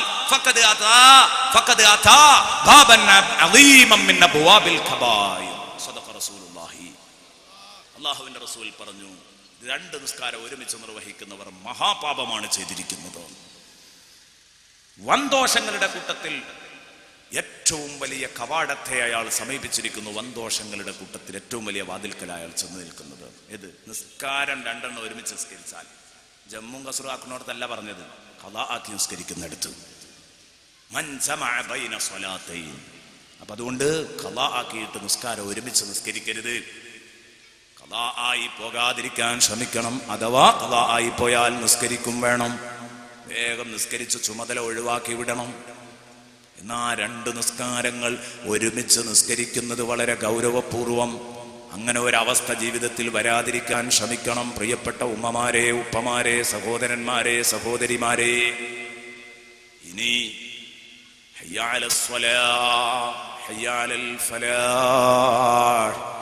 ഇനി നമ്മൾ നേരത്തെ പറഞ്ഞതിന്റെ ആവർത്തനമാണ്, പറയേണ്ടതില്ല. അല്ലാഹു അക്ബർ, അല്ലാഹു അക്ബർ. അത് നമ്മൾ ഇന്നലെ കുറച്ച് സമയമെടുത്ത് തന്നെ പറഞ്ഞതാ അല്ലാഹു അക്ബറിന്റെ വിവരണം. ഇനി ലാ ഇലാഹ ഇല്ലല്ലാഹ്, അതിന്റെ മുമ്പ് ഇഖാമത്തിൽ പ്രത്യേകമായിട്ട് വരുന്ന ലഫ്ള്, അത് ഖദ് ഖാമത്തിസ് സ്വലാഹ്, അതും നിസ്കാരത്തിന്റെ ശ്രേഷ്ഠത തന്നെയാണ്, അതും പറയേണ്ടതില്ല. ഇനി ലാ ഇലാഹ ഇല്ലല്ലാഹ്, ലാ ഇലാഹ ഇല്ലല്ലാഹ്. ഇന്നലെ അവസാന ഭാഗത്ത് പറഞ്ഞതാണ് അഷ്ഹദു അല്ലാ ഇലാഹ ഇല്ലല്ലാഹ്. ലാ ഇലാഹ ഇല്ലല്ലാഹ് വളരെ മർമ്മപ്രധാനമാണ്. ഒരിക്കലും ശിർക്കിന്റെ ഒരു ലാഞ്ചന പോലും നമ്മുടെ അടുത്തുണ്ടാവാൻ പാടില്ല. ശിർക്കിന്റെ ലാഞ്ചന പോലും പാടില്ല. അല്ലാഹുവല്ലാതെ ഒരാളെയും ആരാധിക്കാൻ പാടില്ല, ഒരാളെയും ആരാധിക്കാൻ പാടില്ല. എത്രയോ മുസ്ലിം ചെറുപ്പക്കാർ ഫാൻ സംസ്കാരങ്ങളുമായി നടക്കുന്നവരുണ്ട്. ഫാൻ എന്ന് പറഞ്ഞാൽ അതിന്റെ അർത്ഥം ആരാധകൻ എന്നാണ്, അല്ലേ? നമ്മുടെ ആരാധകൻ ഏത്? ബ്രസീലിന്റെ ആരാധകൻ, അതുപോലെ തന്നെ അർജന്റീനയുടെ ആരാധകൻ. ഫാൻ സംസ്കാരം ഇത് എഴുതി വെക്കുന്ന ചെറുപ്പക്കാർക്ക് അറിഞ്ഞൂടെ എന്താണ് ബ്രസീൽ ഫാൻസ് എന്ന് പറഞ്ഞാൽ അതിന്റെ അർത്ഥം എന്ന് പോലും അറിയാത്ത സാധുക്കളുണ്ട്. ബ്രസീൽ ആരാധകർ എന്നാണ്. നടക്കൂല. നമ്മൾ അല്ലാഹുവിന്റെ മുമ്പിൽ കയ്യും കെട്ടി നിന്ന് പറയുന്നു, ഇയ്യാക നഅ്ബുദു വ ഇയ്യാക നസ്തഈൻ, ഇയ്യാക നഅ്ബുദു വ ഇയ്യാക നസ്തഈൻ. നമ്മൾ റബ്ബേ നിന്നെ മാത്രമാണ് ആരാധിക്കുന്നത്. റഹ്മാനായ റബ്ബേ, ഇതാ നിന്നോട് മാത്രമാണ് ഞങ്ങൾ സഹായം തേടുന്നതും, നിന്നെ മാത്രമാണ് ആരാധിക്കുന്നതും, നിന്നോട് മാത്രമാണ് ഞങ്ങൾ സഹായം തേടുന്നതും എന്ന് പറഞ്ഞാൽ റഹ്മാനായ റബ്ബേ, ഇയ്യാക നഅ്ബുദു എന്നതിനോട് ചേർത്താ പറയുന്നത് ഇബാദത്ത് എന്ന അർത്ഥത്തിലുള്ള ഇസ്തിആനത്ത്, നിന്നോട് മാത്രമാണ് സഹായാഭ്യർത്ഥന. അല്ലെങ്കിൽ ഉമ്മാനോട് ഭക്ഷണം ചോദിക്കാൻ പറ്റൂല, ഭാര്യനോട് ആ വെള്ളം എടുക്കുക എന്ന് പറയാൻ പറ്റൂല, മകനോട് ആ ടേബിൾ അങ്ങ് നീക്കി വെക്കുക എന്ന് പറയാൻ പറ്റൂല. അപ്പൊ എന്താണ്? ആരാധനാ മൈൻഡിലുള്ള സർവ്വ ഇസ്തിആനത്തും അഭയവും അഭ്യർത്ഥനയും അത് അല്ലാഹുവിനോട് മാത്രമാണ്.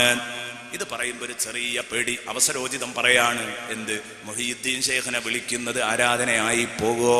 പേടിക്കണല്ലോ ശിർക്കിനെ. അങ്ങനെയാണ് സാധാരണ പറയാറുള്ളത്. റസൂലുള്ളാഹിനെ യാ റസൂലല്ലാഹ് എന്ന് വിളിക്കുമ്പോ ആരാധനയായി പോകോ എന്നുള്ള പേടി. ഞാൻ പറയുന്ന അതില് ശിർക്കിന്റെ നിഴല് പോലുമില്ല. എന്തുകൊണ്ടെന്ന്? ശിർക്കിന്റെ നിഴലിനെ ഭയപ്പെട്ടയാളാണ് ഇമാം നവവി റളിയല്ലാഹു അൻഹു. ഇമാം നവവിയും റാഫിയും പലപ്പോഴും ഫിഖ്ഹ് മസ്അലകളിൽ പലപ്പോഴും ഭാഗികമായി ഇത് അടിസ്ഥാനപരമായ മസ്അലകളല്ല, ശാഖാപരമായ അഭിപ്രായങ്ങളിൽ പലപ്പോഴും അഭിപ്രായ വ്യത്യാസങ്ങൾ രേഖപ്പെടുത്താറുണ്ട്. അത് ഉമ്മത്തിന് റഹ്മത്തായിട്ട് രേഖപ്പെടുത്തുന്ന ഉമ്മത്തിന് അത് അനുഗ്രഹമാണ്. അത് അടിസ്ഥാനപരമായ ഒരു മസലയിലും എതിർപ്പുണ്ടാവില്ല. 5 നേരത്തെ നിസ്കാരം ഉണ്ടോ, അത് നിർബന്ധമാണോ എന്നുള്ള കാര്യത്തിലൊന്നും തർക്കമല്ല.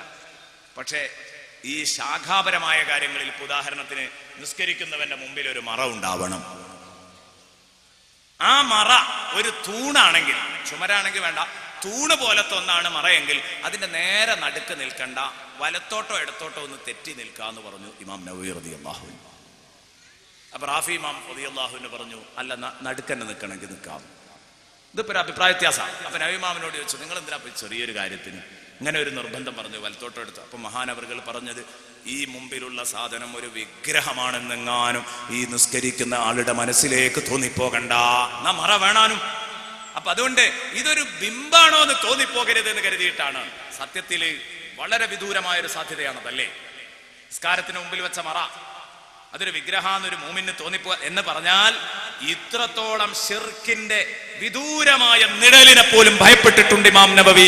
ആ ഇമാം നബവി തങ്ങള് ധൈര്യമായി എഴുതുന്നു കിതാബുൽ അദ്കാറില്, എന്ത്, ഒരാൾ ഇങ്ങനെ നടന്നു പോകുമ്പോ കാലെവിടെയെങ്കിലും വെച്ചുടക്കിയാൽ അയാൾ വിളിക്കേണ്ടത് യാ മുഹമ്മദ് എന്നാണ്, മുഹമ്മദ് നബിയെ എന്ന് വിളിക്കണം. ഇത്രത്തോളം ശിർക്കിനെ ഭയന്നയാള് ഇതിൽ വല്ല ശിർക്കിന്റെ കലർപ്പും ഉണ്ടെങ്കിൽ അത് പറയൂലല്ലോ. അത് പറയൂലല്ലോ. അപ്പൊ എന്താ, ഇതിൽ ശിർക്കിന്റെ കലർപ്പേ ഇല്ല, പേടിക്കപ്പെടേണ്ട ഒരു സംഗതിയുമില്ല. അതുകൊണ്ടാണ് ഇങ്ങനെ പറഞ്ഞത്. ഇത് നമ്മൾ മനസ്സിലാക്കണമെന്ന് എൻ്റെ പ്രിയപ്പെട്ട സഹോദരങ്ങളോട് പറഞ്ഞുകൊണ്ട് തൽക്കാലം ഈ വിഷയം ഇവിടെ സമാപിക്കുകയാണ്. ഇൻഷാ അല്ലാഹ് നമുക്ക് കുറച്ച് ദിക്റുകൾ ചൊല്ലണം, ദുആ നടത്തണം. ഒരുപാട് കാര്യങ്ങൾ പറയാനുണ്ട്, ബന്ധപ്പെട്ടവർക്ക് എന്തോ പറയാനുണ്ട്. അത്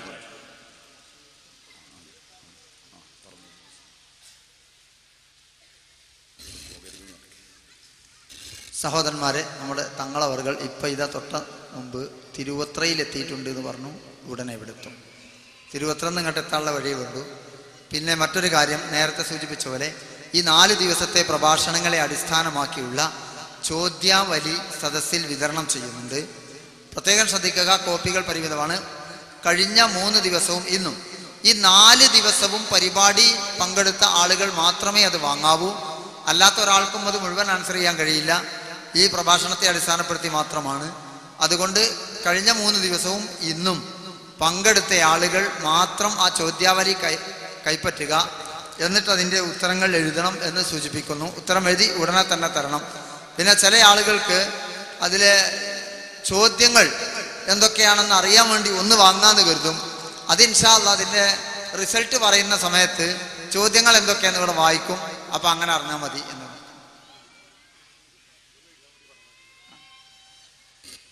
ഈ പേപ്പറിൻ്റെ അവസാനം ചോദ്യാവലിയുടെ ഉത്തരം ചെയ്ത് നിങ്ങൾ നൽകുന്ന പേപ്പറിൻ്റെ അടിയിൽ നിങ്ങളുടെ പേരും ഫോൺ നമ്പറും സ്ഥലവും എഴുതണം എന്നുണർത്തുന്നു. അതിനുള്ള പ്ലേസ് സൈഡ് പ്രത്യേകം കണ്ടിട്ടില്ല, അതുകൊണ്ട് അത് പ്രത്യേകം പറയുന്നു. തങ്ങളവറുകൾ വേദിയിലേക്ക് എത്തുന്നു.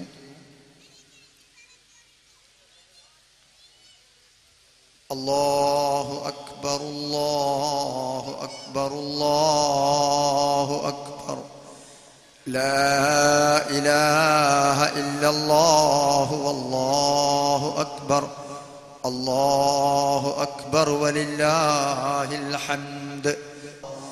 ലാ ഇലാഹ ഇല്ലല്ലാഹു വല്ലാഹു അക്ബർ. അല്ലാഹു അക്ബർ വലില്ലാഹിൽ ഹംദ്.